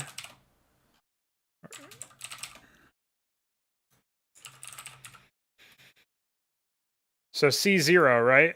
And then if we look at, I assume it's like vulture. C0 is bite mines. So ghost mines, if this is like such a niche thing that would have happened. I never would have been able to figure this out on my own, or without this debugging, I mean. So I believe what has happened is the game doesn't know for sure, right? If basically like here, what we need to do is we need to have a unit ID hardcode check that says if Halu attacker ID equals unit ID Protoss carrier and attacker. Oh, well, I guess it should be Protoss interceptor and attacker interceptor parent does not equal null. That's when we can handle this.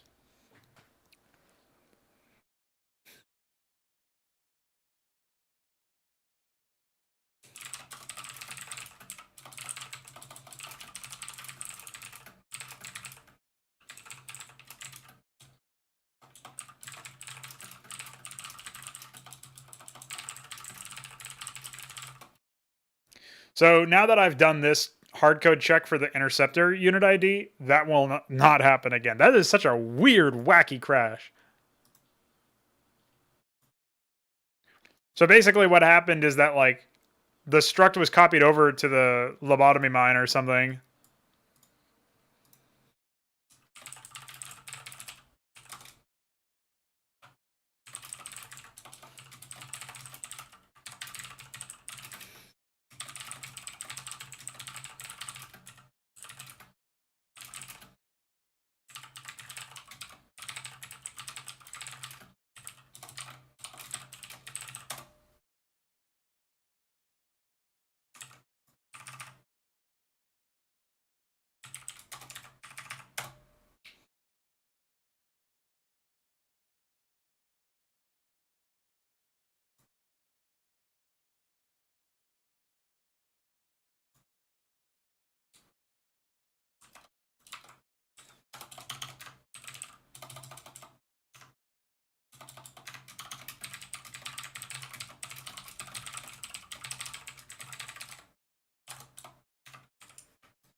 Okay, so that should fix that.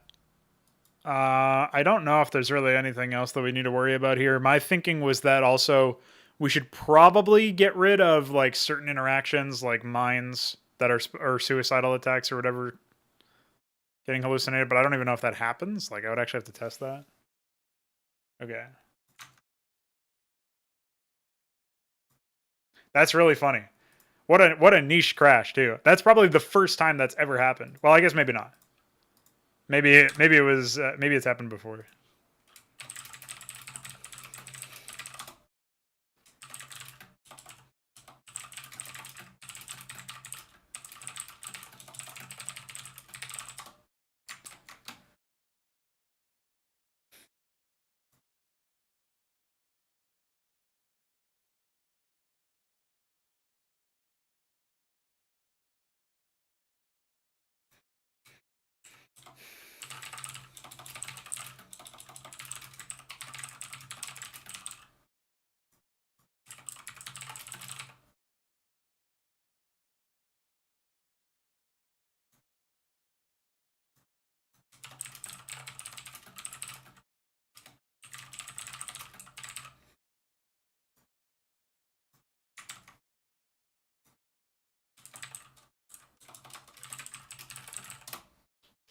What's going on, Nino? How you doing?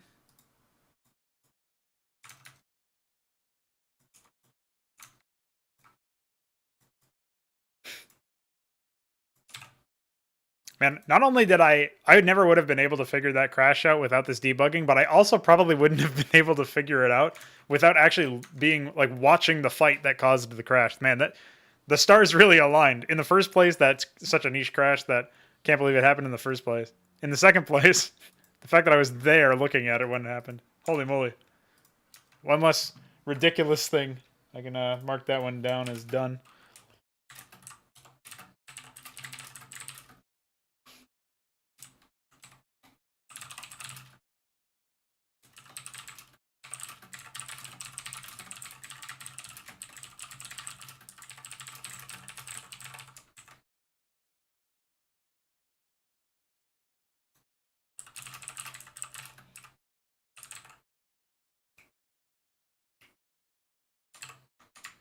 Oh, that's unfortunate.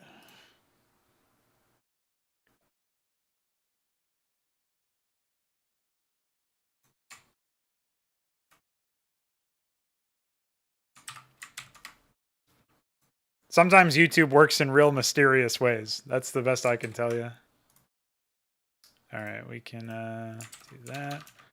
I was thinking of, oh yeah, I wanted to revise the larval colony stuff.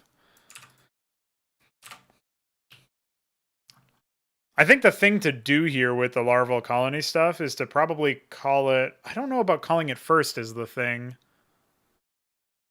I do think that we can call it first, and then instead of going to add prod success, we can just go to blank return, which will essentially I go to blank return instead of add prod success when I want the game to run through the loop of adding production structures again. So in theory, this should mean that they add this, and then after that they, oh yeah, it's like add return, I guess, instead of blank return, whatever. Something to that effect, anyway, is my thought for this. That way they'll just jump straight to it. The one thing here that I would add is like a wait 300 to replenish the drone count so that they don't like loop through this.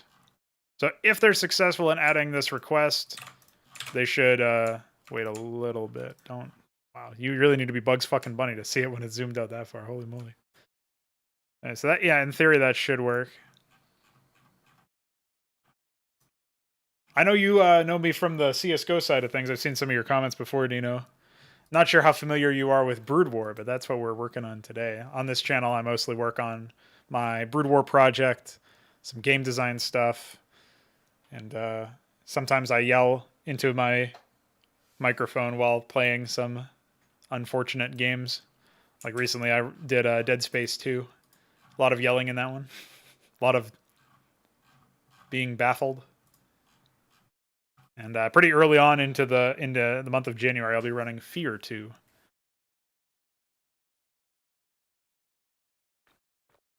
All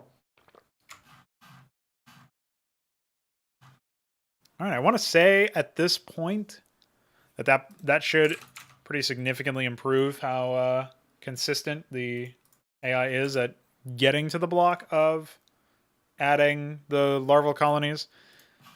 But now I think it's probably the onus is on me to start working on the actual build orders themselves. I did adjust a little bit of stuff, but I need to increase the weights in the maybe the first like 2 or 3 minutes. Honestly, it's not that much. Just so that they can have a little bit more time to generate that larva to create those workers. That's like the biggest issue with Zerg right now, is that they basically just have way less workers than everybody else, which is one of the reasons why they need more of an income multiplier than everyone else. So attenuating that will in turn allow me to like make the game more fair by making them cheat less. Up to a final end goal of making them not cheat at all, ideally.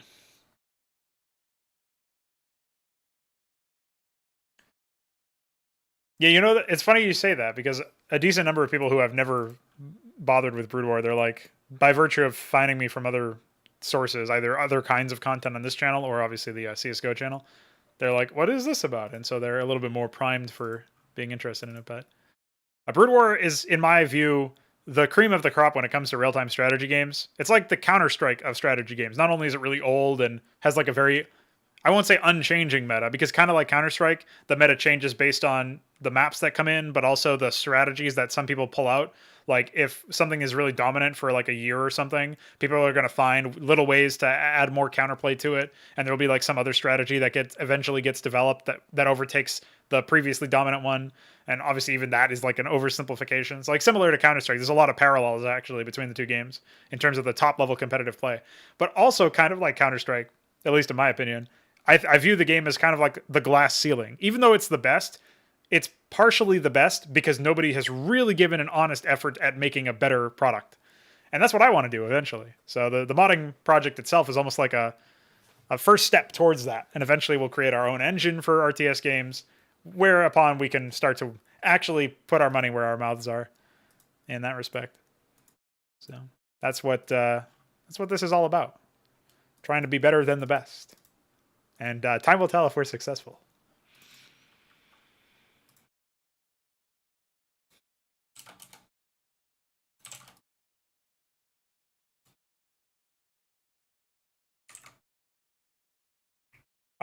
Technically the game is like they have a really small skeleton squad of people that are called the Classic Games team that are dedicated to StarCraft and the Warcraft 3 Disaster remaster called Reforged, or nicknamed by fans Refunded. I don't know if you heard about that when it was actually going on like a year or two ago, but essentially the developer Blizzard, they barely touched it. Like they haven't patched the game since 2007, and then 10 years later in 2017, a remaster was announced. A lot of promises were at least intimated, if not outright made, and a lot of stuff didn't actually happen. So while they did do some things like stabilize online play, make it so that you don't have to like forward your ports or run a virtual LAN or anything like that in order to play multiplayer, which is obviously nice. They didn't really go as far as they should have. Like they basically said that they were going to ship team matchmaking, so you could play like 2v2 or 3v3 or whatever instead of just 1v1. Because like Counter-Strike is 5v5, it would be like if Valve never added support for hostage or casual or any other game mode other than competitive, but had said that they were going to. That's kind of how I would liken it to. So unfortunately, we just got a lot of broken promises in that respect. The other thing that happened is modding got a lot harder when it comes to the remaster. So I've actually, for example, stayed back at the 2007 edition of the game, the patch that shipped in 2007, and I've just, alongside a couple of other programmers and enthusiasts, we've been reverse engineering the code. We don't have source code access, unfortunately. So like what you see on my right hand side of my monitor is the assembly dump from the game. And every now and then, if we have like a crash or something, I have to go and look at what that crash references in the assembly dump, and then say like, oh, it's this function. And maybe we have like, if I need to modify a function, then I usually write what is a hook, what we call a hook. So like, for example, this function right here, I've written from the assembly dump, like essentially taking it and translating it into C++ so that we have pseudo source access, like something that does the same thing that the source code did. And now we can also modify it in a much easier way. So it's a lot of shit like that. It's very arduous, you know? Yeah, what's up, Heltrix? How you doing, dude? But yeah, I'm glad you've got some interest in it. I feel like another thing that happens with RTS games, it's sort of like Counter-Strike, where I don't know how familiar you guys are with the new player experience in Counter-Strike, but I've heard just nonstop horror stories, by which I mean like cheaters left and right, crazy ass, like, you know, just having to play casual. Like maybe that's not what you want. Maybe you actually want to play like the competitive game, but sort of like scrimmage mode, except maybe like more condensed rounds or something. Like maybe it's best of 13 or, and you know, first to 13 rather, or something like that. Or first to 9, whatever. So, something where it's like condensed game modes, but it's still the same rule set otherwise, like the same bomb timer and the same team comps, and like you don't get free armor or whatever. Like something like that, some onboarding process, maybe some actual tutorials, for example, instead of a weird shooting range where they teach you how to throw a grenade. Like what the fuck? So, you know, like basic stuff like that is missing from the Counter-Strike experience. I feel like much the same it can be said for the hardcore competitive RTS games like Brood War. Age of Empires 2 with their remasters did get some tutorial content that was, from what I've heard, relatively okay for like introducing new players to some of the concepts.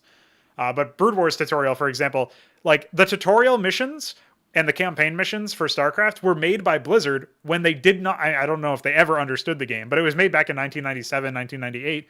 And by that point, nobody understood the game because it hadn't come out yet. So nobody has taken the opportunity to create content that you can experience in like a low pressure environment where it's just like you playing single player with AI or something. And nobody's really taken the time to create content like that that will serve as a proper onboarding experience for new players. That's another area where I think I'm uniquely equipped to handle that sort of thing. Because I have a lot of philosophy for stuff like that, where the tutorial would expect you to actually try, and you would even be able to lose in the tutorial, but you would be able to see like progress in it, and beating the tutorial would actually be its own challenge in a way that's not like challenging in the sense of, oh, it's so hard, challenging in the sense of it's like a call to action for the player to actually play well, that sort of thing. So I think that there's a lot that you can do in an RTS that people just have written off because it hasn't been done yet. And unfortunately, there haven't really been any good RTS games since Brood War. There was Armies of Exego, which is very not very well known, which was an attempt at making a better game than Brood War. They didn't succeed, but they did try, and there was like one of the only devs that tried, for my money. So there might be some others that I also just haven't played yet. I haven't played every RTS under the sun just yet. We're getting there. Oh yeah, there you go. So you're relatively new to the CS scene as well, then. So you would know then as well, like maybe you would, maybe you wouldn't. I'm not sure, but like most players who start out, like they probably do start out because they have friends who have played the game for X amount of months to years, and they're like, oh, cool, let's play this together. In which case they can get like insulated from the very scary world of starting out in CS. There's no such luck for like for Brood War, you basically have to lose like 100 games that maybe not 100. I'm not actually sure. After you beat like the campaigns or whatever you would do, if you want to play multiplayer in Brood War, and particularly since it's a 1v1 game and not a team game, you have to essentially lose like your first 50 games maybe, and take notes and be like, how do I improve, and like study and practice. And it's just not for everybody, which is fine. But I think you could have a wider, like you could cast a wider net if you had actual like tutorialization and content for people to play that trained them in the right areas, unlike the single player campaign, which gives you like all the wrong lessons. So yeah. As far as how Hydra is, yeah, Heltrix, I've been hard at work. I've actually been working on the AI today in between doing some debug tests for some issues that we were having with stability. Just wanted to see here.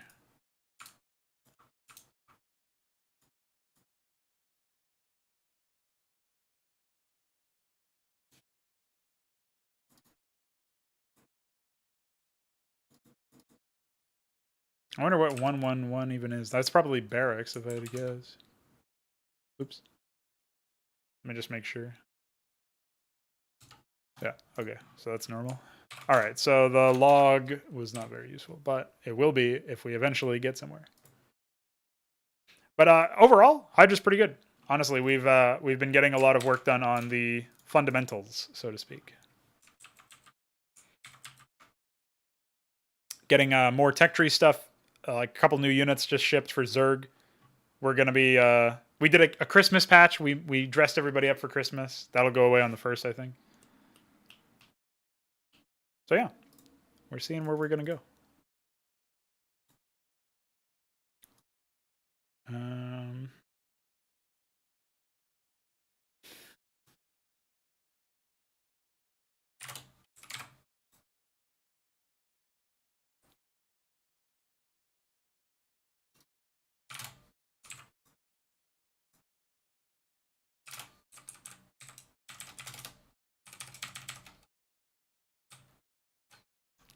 I feel like that should be enough time for that one.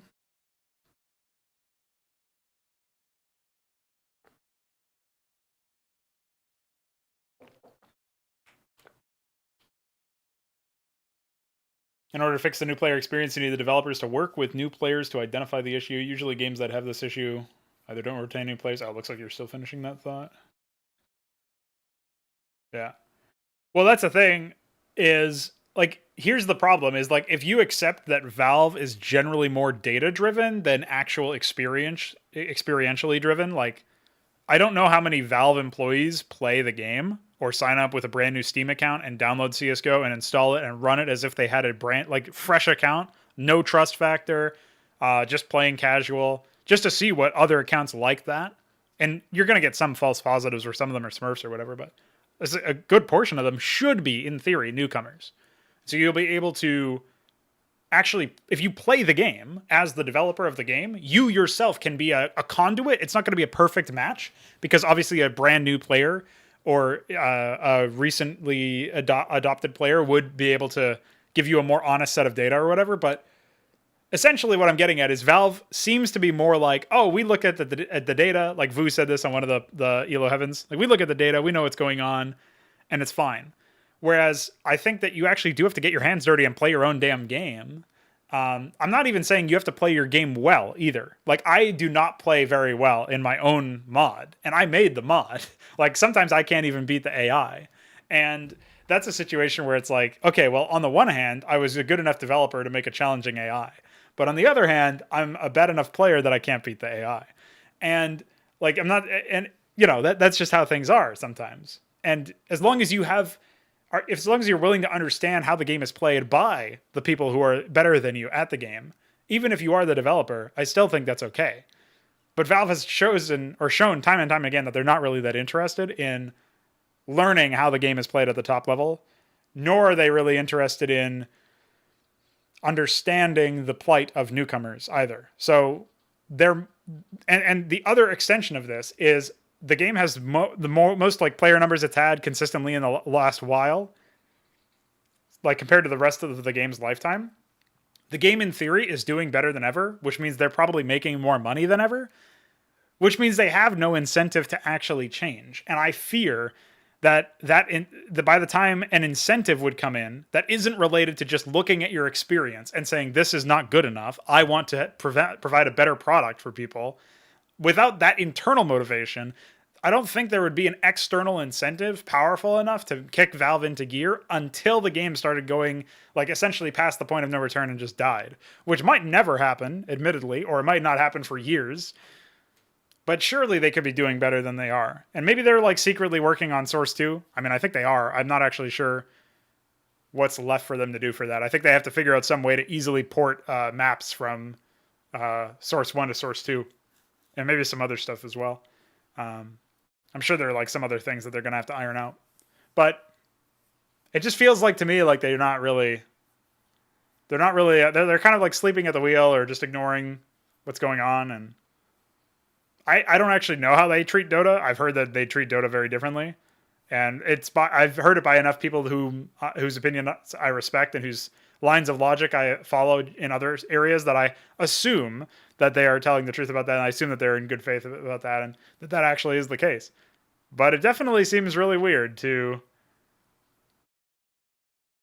play favorites in that way. Have there been any updates to the modding tools? A couple. PyDat's been optimized and now supports extended data files, which was important for us to handle with SpriteStat, since we had to switch that over to an extended feature. We're going to be doing the same thing with that for Flingy and images at some point soon, and this will rule out all potential desyncs, although most of the desyncs have already been long since resolved. So that's happened. There were some performance improvements to PyDat as well. I think that was pretty much it. Nothing critical, though. Maybe since the last time you used PyTile, there have probably been a lot of updates.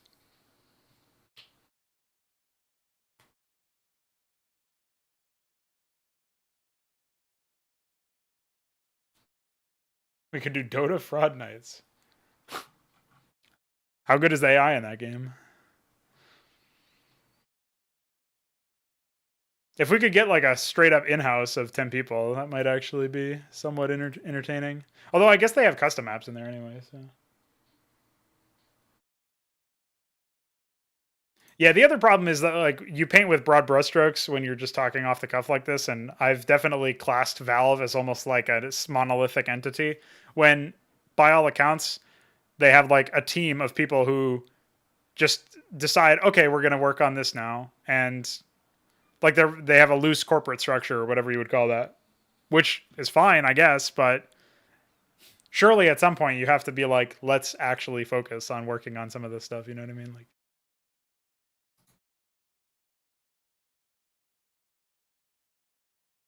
it's gotten crazy.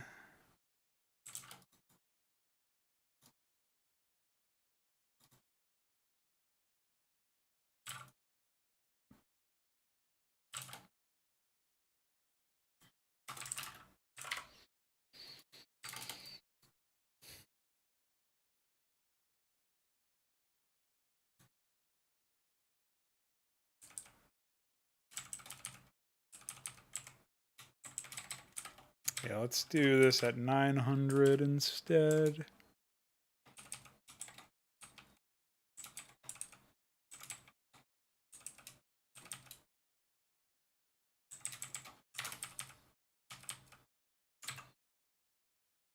Should be fine.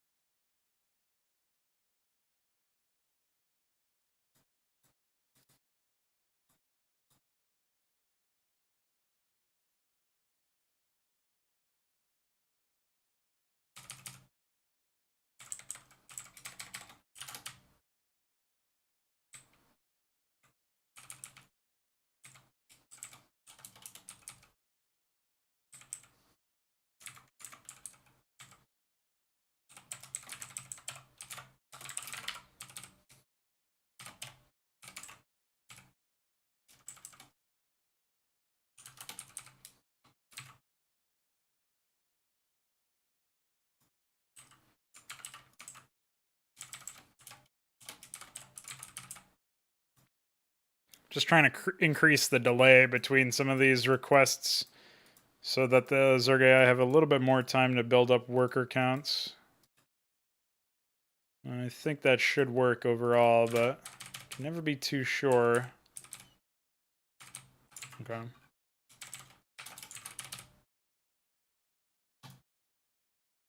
The other thing I'm thinking is I should probably find some opportunity to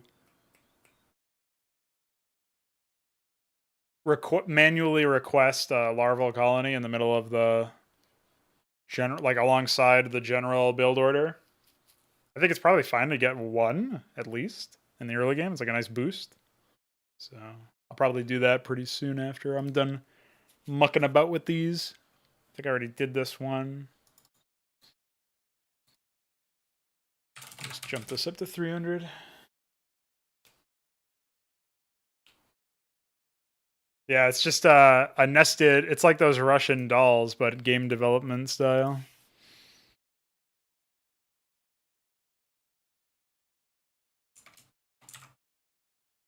I wonder why we said cut worker here. Maybe we'll do 900 weight instead of 600 weight. That way there's a bit more time for the expansion to go off. Then we can just drop this to weight 24.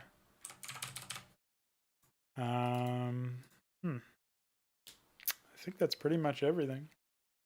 For that build anyway. Seems fine. Let's increase this to 750.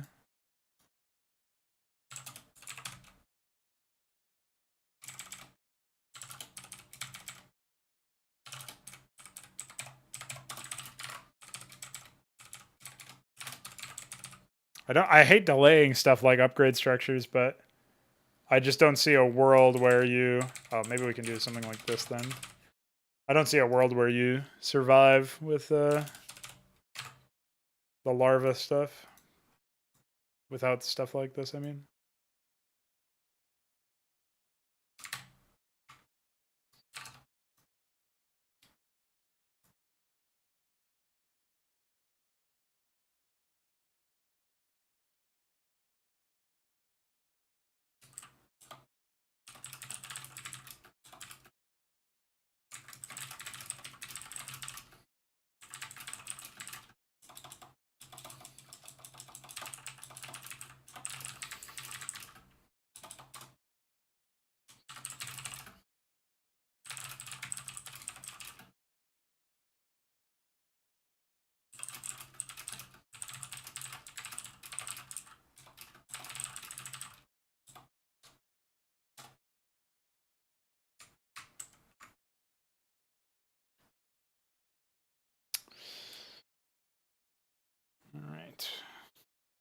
Making plans over here. Dude, we're ringing in the new year with an episode of a podcast, if you can believe that. Wait, what?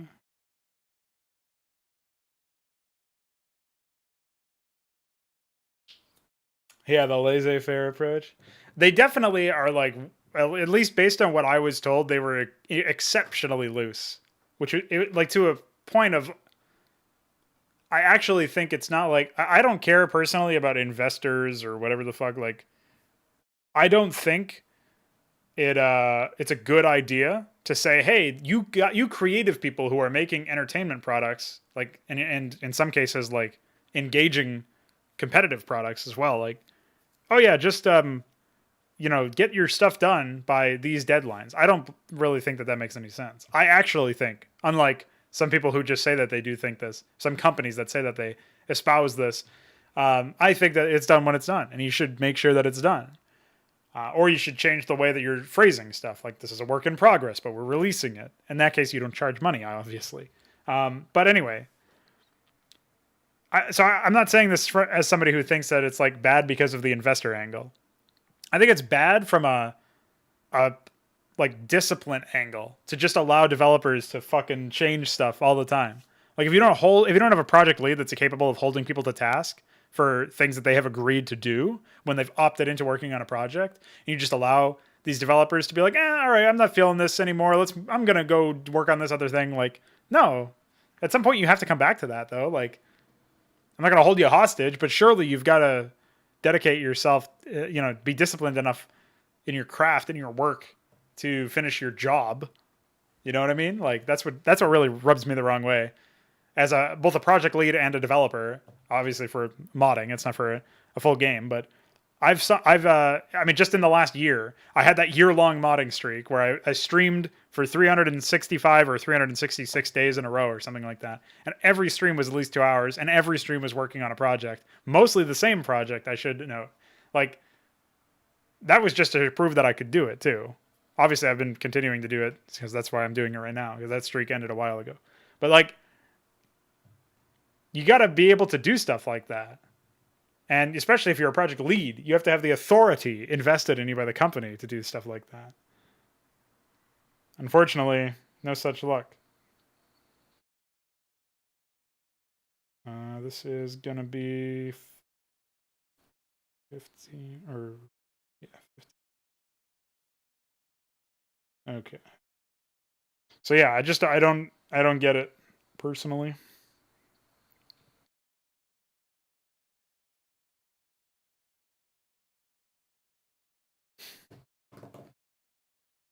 Hopefully there can be something going on.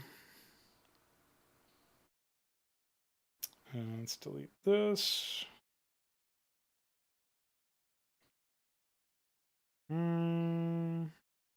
Okay.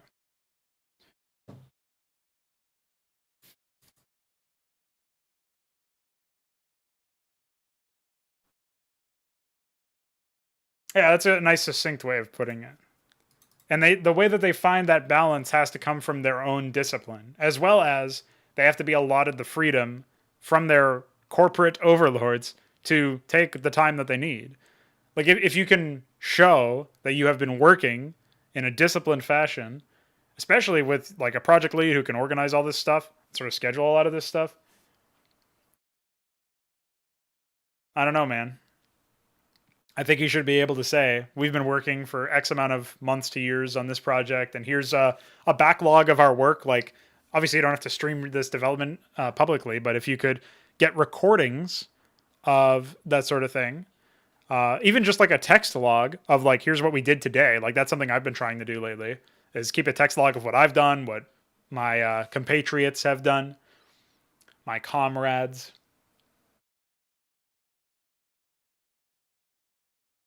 Scam citizens. I don't even know what Squadron 42 is. It sounds like some sort of Star Wars game by the title.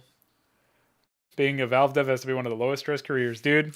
I mean, you also do get yelled at on social media constantly, or maybe not directly, but people do. People are quite unhappy. But I don't think that happens unless you really like mismanage your shit. I'm sure there's always going to be some haters that are just have to be ignored. But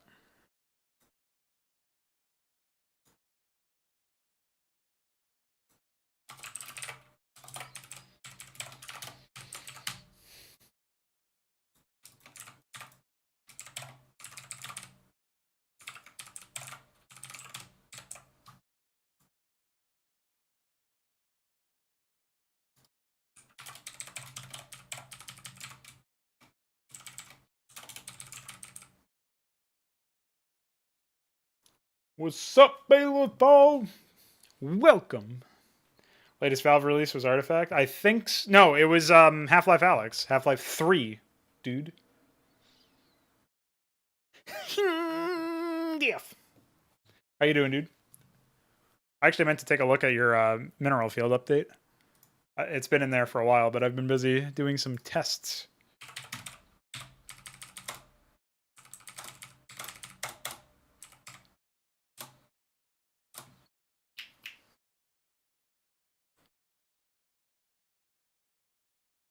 Oh, I can see what you were talking about with the that like pseudo anti-aliasing, I guess. Oh shit! I just realized that the graphics that Veek sent me were processed with PyDat or PyGRP, so they have those fucked up outlines. You can tell it over here. Prank IMO.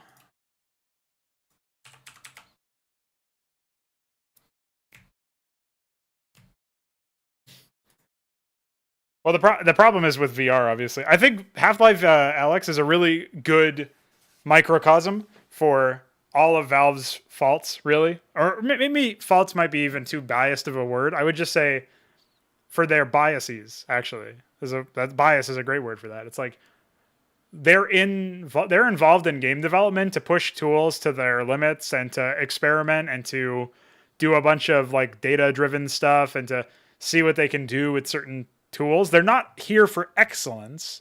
They're here for the experimentation. That's what they're really all about, right? Whereas like I was just ranting earlier to Nino about how I want to like push the genre to its limits and make the RTS genre as good as it can be, and I think that there's so much higher than you can go to even the best title that's been released in the genre so far. Like there's no mastery or excellence aura around Valve really. Like they're here to experiment. Half-Life 1 was a massive experiment using like the Quake engine or whatever.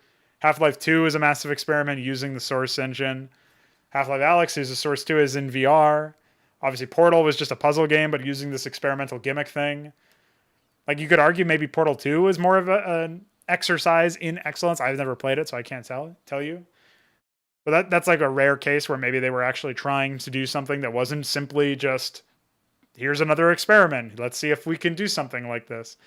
And that's probably another reason that contributes to their work culture being so like inconsistent, where they'll work on one thing and then drop it because eventually your experiments don't work. Like some experiments don't work. Some of them are just pumpkins, dude. Some of them turn back into pumpkins. There you go. That's a way to take that inside joke and make it more relatable.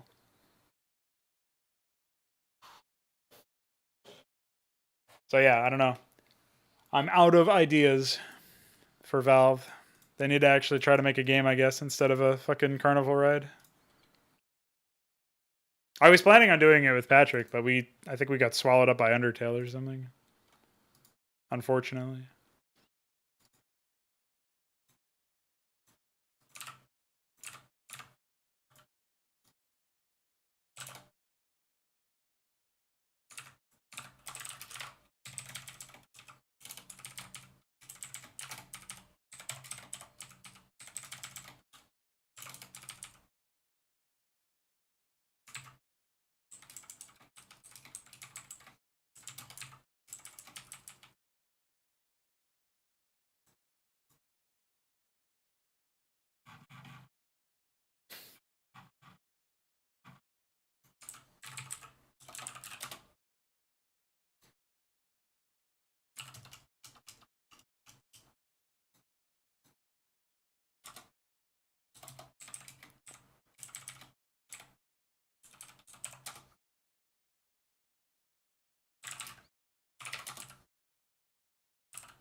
The fuck?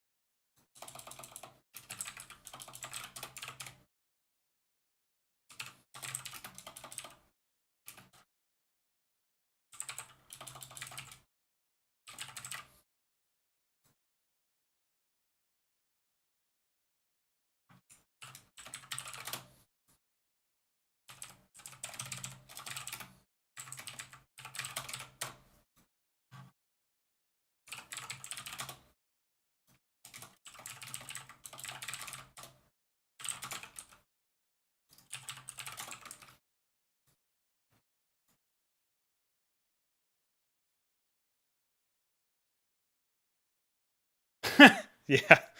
A theoretical physicist, scientist, or whatever the fuck. Hey, you as well, Nino. Thanks for hanging out, popping in, talking. Shit talking Valve. Always nice. Have a good end of the year, man. See ya soon.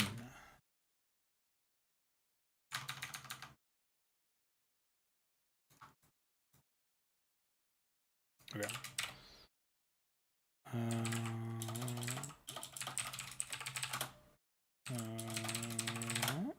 Here we go.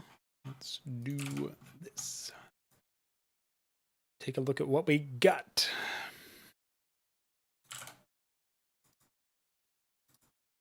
That's probably fine, but we'll do this.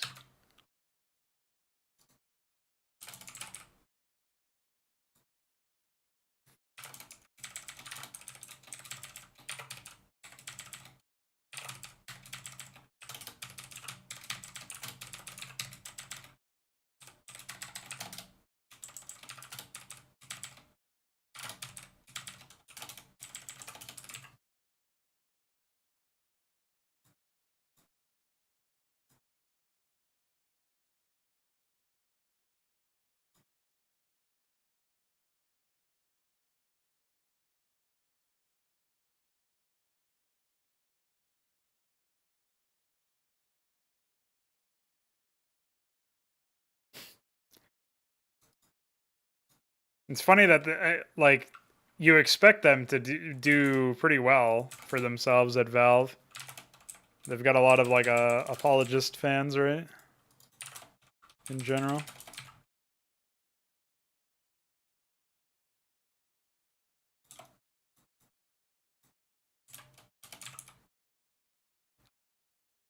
Surely there was no need to queue overlords for this fucking long.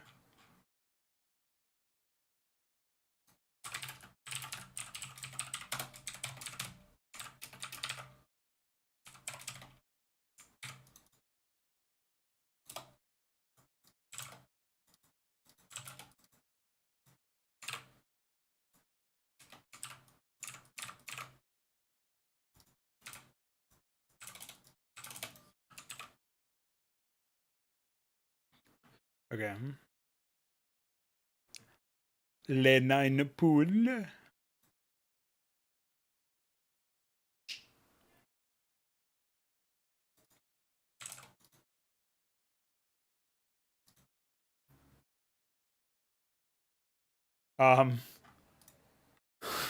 Why? This seems like an error. Was there supposed to be another expansion or something?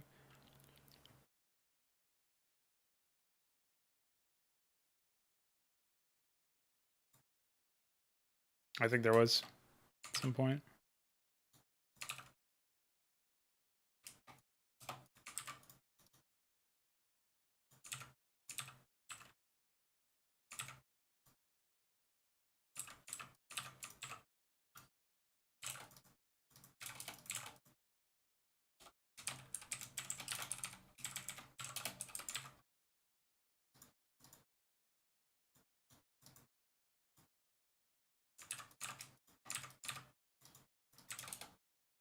The fuck?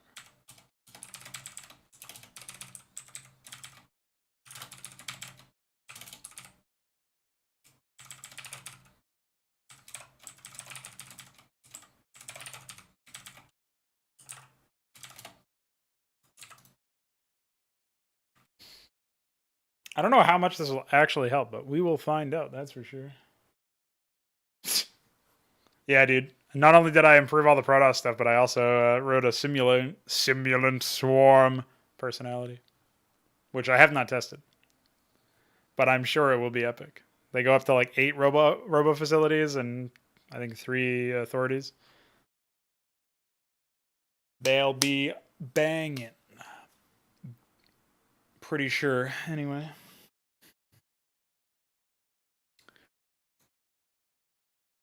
We are coming up on that fabled 3-hour mark, and my voice is rather dry, so I'm going to just power through the last couple of builds that I have got to add delays to, and we're going to see what we can do here.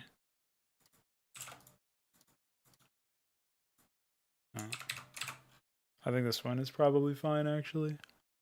Maybe towards the end it gets a little messy, I don't know. Ah, good old Congo. Who could forget Congo Todd God? The Congo Todd God is like a fucking Zergling spammer, but now he can actually spam Zerglings because he can just get double spawning pool and get all of the crazy fucking...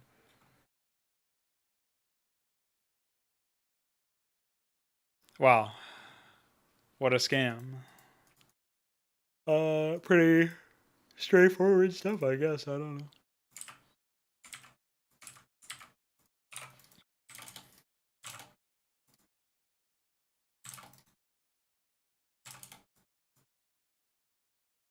See, it happened again over here.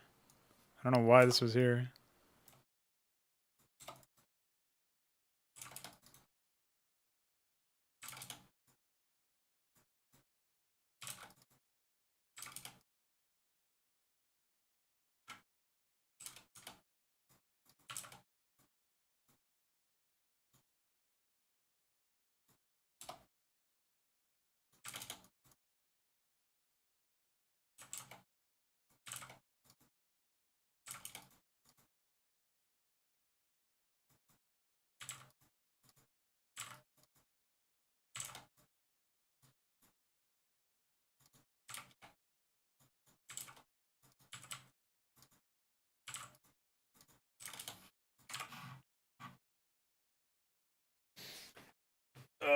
I'm not actually sure. I don't know if I want to push this version.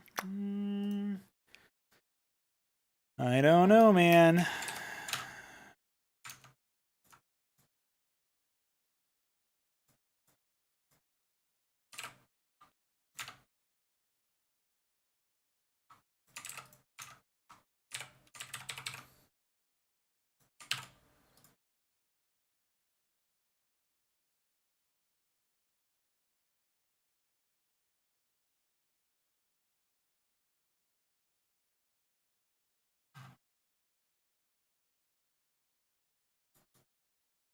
I think there's at least one build in here that goes Spire really early on.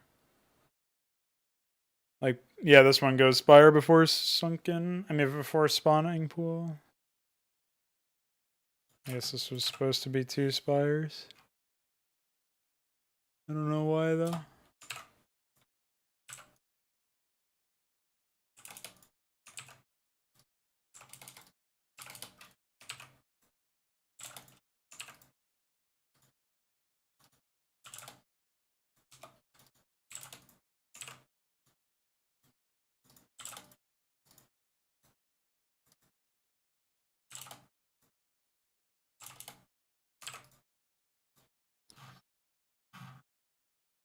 Okay. Yeah, I feel like we should be in a much better position after all that.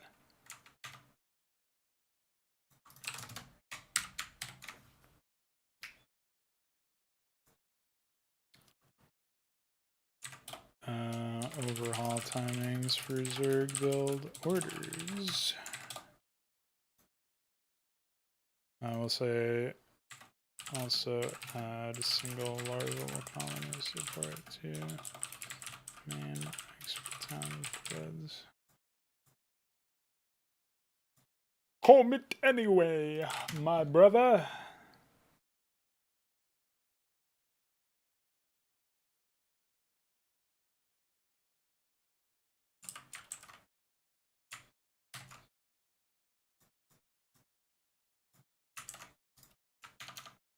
Okay.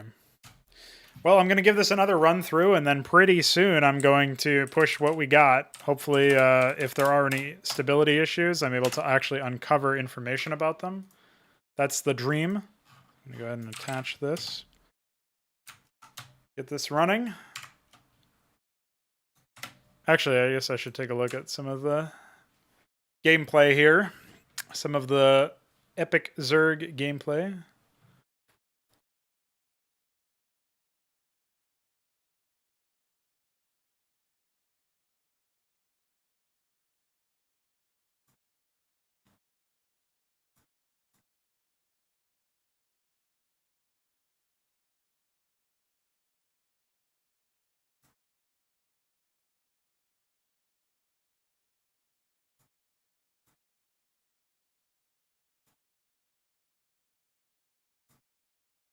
As you can see, they're using every single larva they have.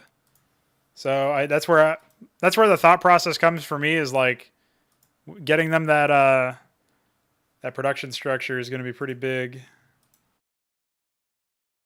or getting them that extra larval colony rather, going to be pretty big, in my humble opinion. There's the Iris. It's going to be an excess creep colony until they actually get their shit together for some of this stuff.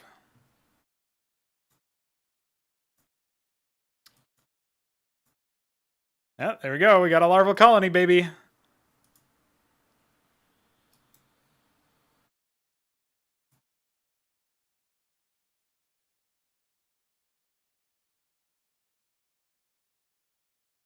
These guys might just need more gas or something. I'm not actually sure what's limiting them.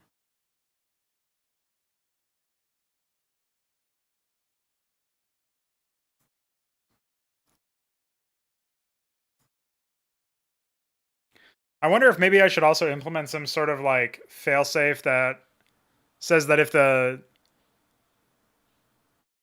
their worker count is below a certain threshold, they should not launch an attack at all. There's a larval colony as well. I don't know. I'm not sure how I feel about that, because there might be cases where the correct answer is actually to go out and attack, but I don't really know if that's the case. Oh, we got a couple of larval colonies over here, man. These guys are going for it. And baby, do they have some drones. Like, these guys are looking solid with their drone counts. We should be seeing higher drone counts as well for the guys over here, given that they have the larval colony. But, yeah, it'll be interesting. And I wonder where this guy's going. He must be trying to expand in the middle, which is pretty ambitious. Fortunately, the Zealot rush is going to annihilate these guys, but whatever. Yeah, dude, take a look at my drones, baby. But yeah, I think maybe a faster larval colony will be a better fit for some of these. Like maybe I'll have to actually write it into the build. And I can easily account for whether or not there's a larval colony in the script itself. Like I can go into add larval, right? And I can say bring 13 at least one larval colony, log 6G3, and we can just do blank return. Same for this. Because I think add larval is called. So essentially the idea is, oh, well, this doesn't matter because it would never actually be called because it's a wait, not a jump or something. So this way, if they already have one, they're not going to build one. I guess we could do local instead. We could do local 13 at least one larval colony. I don't actually remember the... It's 255, not 13. 255 at least one larval colony. Blank return. Pretty simple stuff here. This means that if the local town has at least one, then they're not going to build one immediately, like deliberately or whatever. Unfortunately, there was no anti-air for these fellas. They had hydras, but that was about it. So, Milestone bullied them. Rude. One thing I will do, call add sunk. Was it multi-add sunk? What's up, Ultralisks? Oh, no shit. Actually, these were go-to'd. So it was multi-add sunk. Whatever. We'll do multi-add larva to be consistent. One of the things that I think I'll do here is I'll drop this delay to, no, I won't, I'll keep that delay the same because I feel like that's a good delay. That's just a minute in, right? Basically, that's not that much. And then we'll drop the add spore to half of what it currently is. And then for the add larval, I think we'll offset this just by half of that drop. So even the larval stuff will be a little bit earlier. But again, it has this built-in check. So multi add larval, and then we'll do like a weight 150 here just for the sake of it. In the expansions, I think we have, well, we have EXP count, and then immediately add sunken. Notably. So let's do a weight 300 here. And then a weight 600, and a weight 720, and that should do the trick there. And then instead of blank, we can just do stop, and then here we can do blank. Okay, that should bring us up to speed. Well, I don't mind shipping this update. Obviously, we didn't get all of the stability issues resolved, but we are a little bit further along there. And we'll say adjust timings for non-build order threads. We'll just say for town and EXP threads.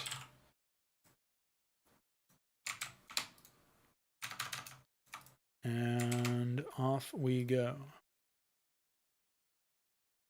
Oh. I guess I didn't actually add the files, unfortunately. It was me being a big dum-dum.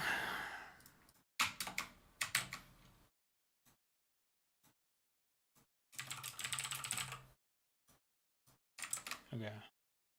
So yeah. Let's take a look at this. We didn't see any errors, so should be fine. Well, I guess I can also check null, brood. Okay. Yeah, nothing else was logged here, so should be fine.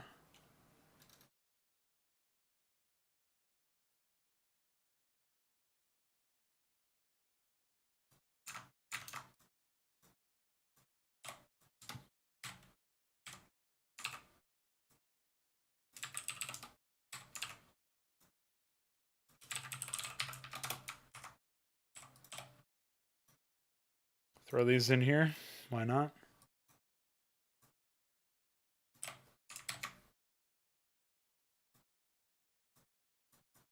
Push that. Oh man, I have no idea what the changelog for this is even going to look like because I didn't really document too much here, but I know it's going to be something like, yeah, these three are correct.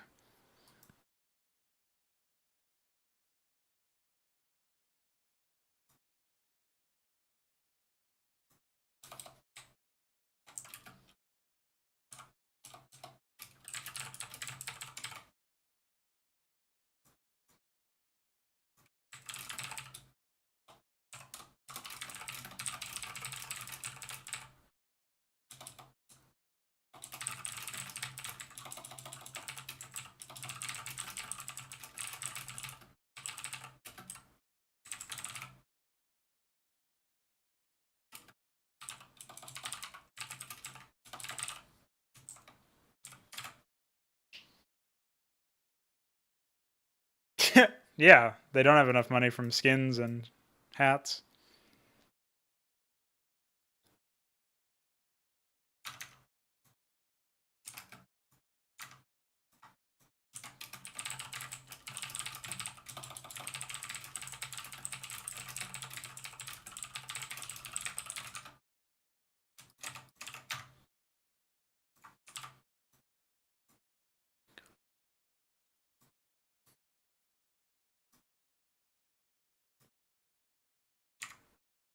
Wow, I've been shipping patches fucking daily, apparently.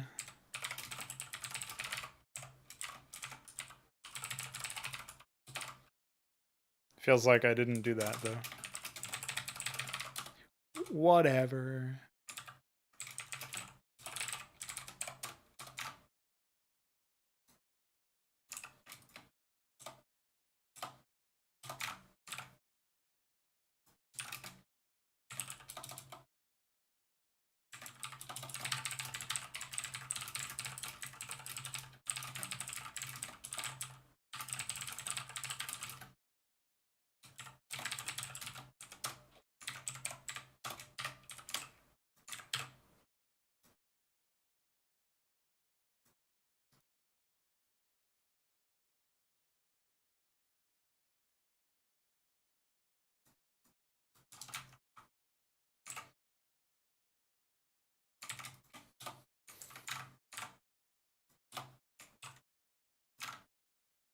I think that's everything that I've fixed.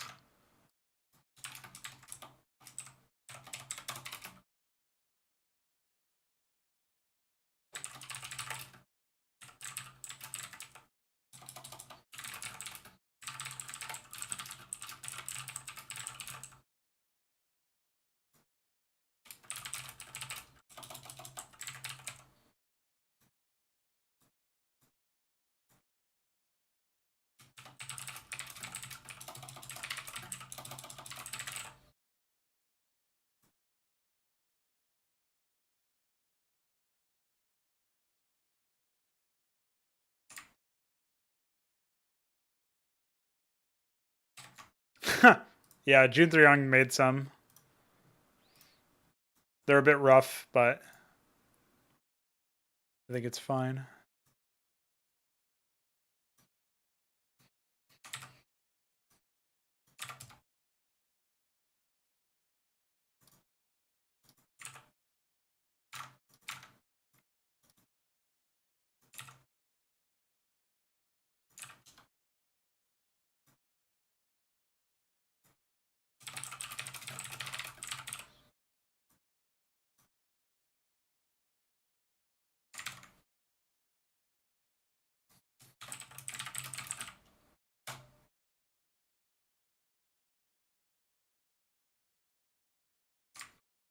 No, it would have to be Artifact Alex, bro.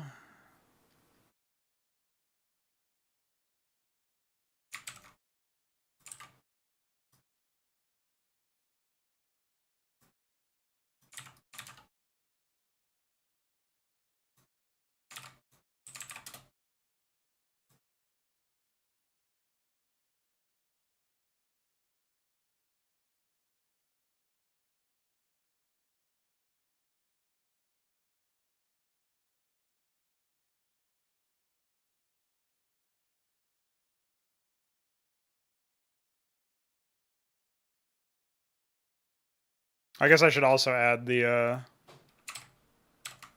new um,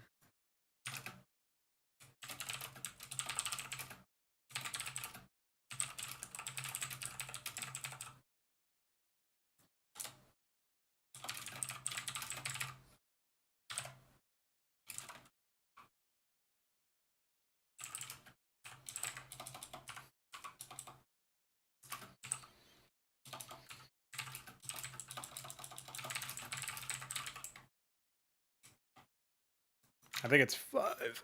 I should probably add the I don't think I added the thing here. Even though it ought to have been. Yeah.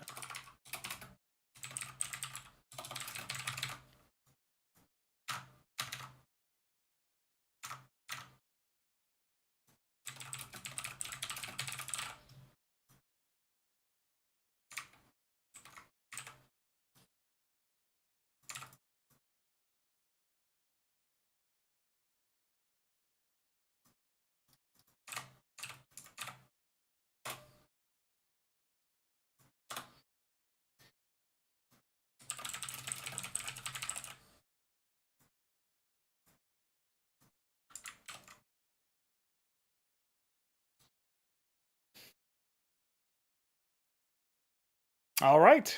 I think that'll do it for our stream today. I got some other video content to put my mind to in the afternoon and evening of today. But we got some pretty good shit done, and I'm quite pleased with that. Thanks, DF, for sending over those updates.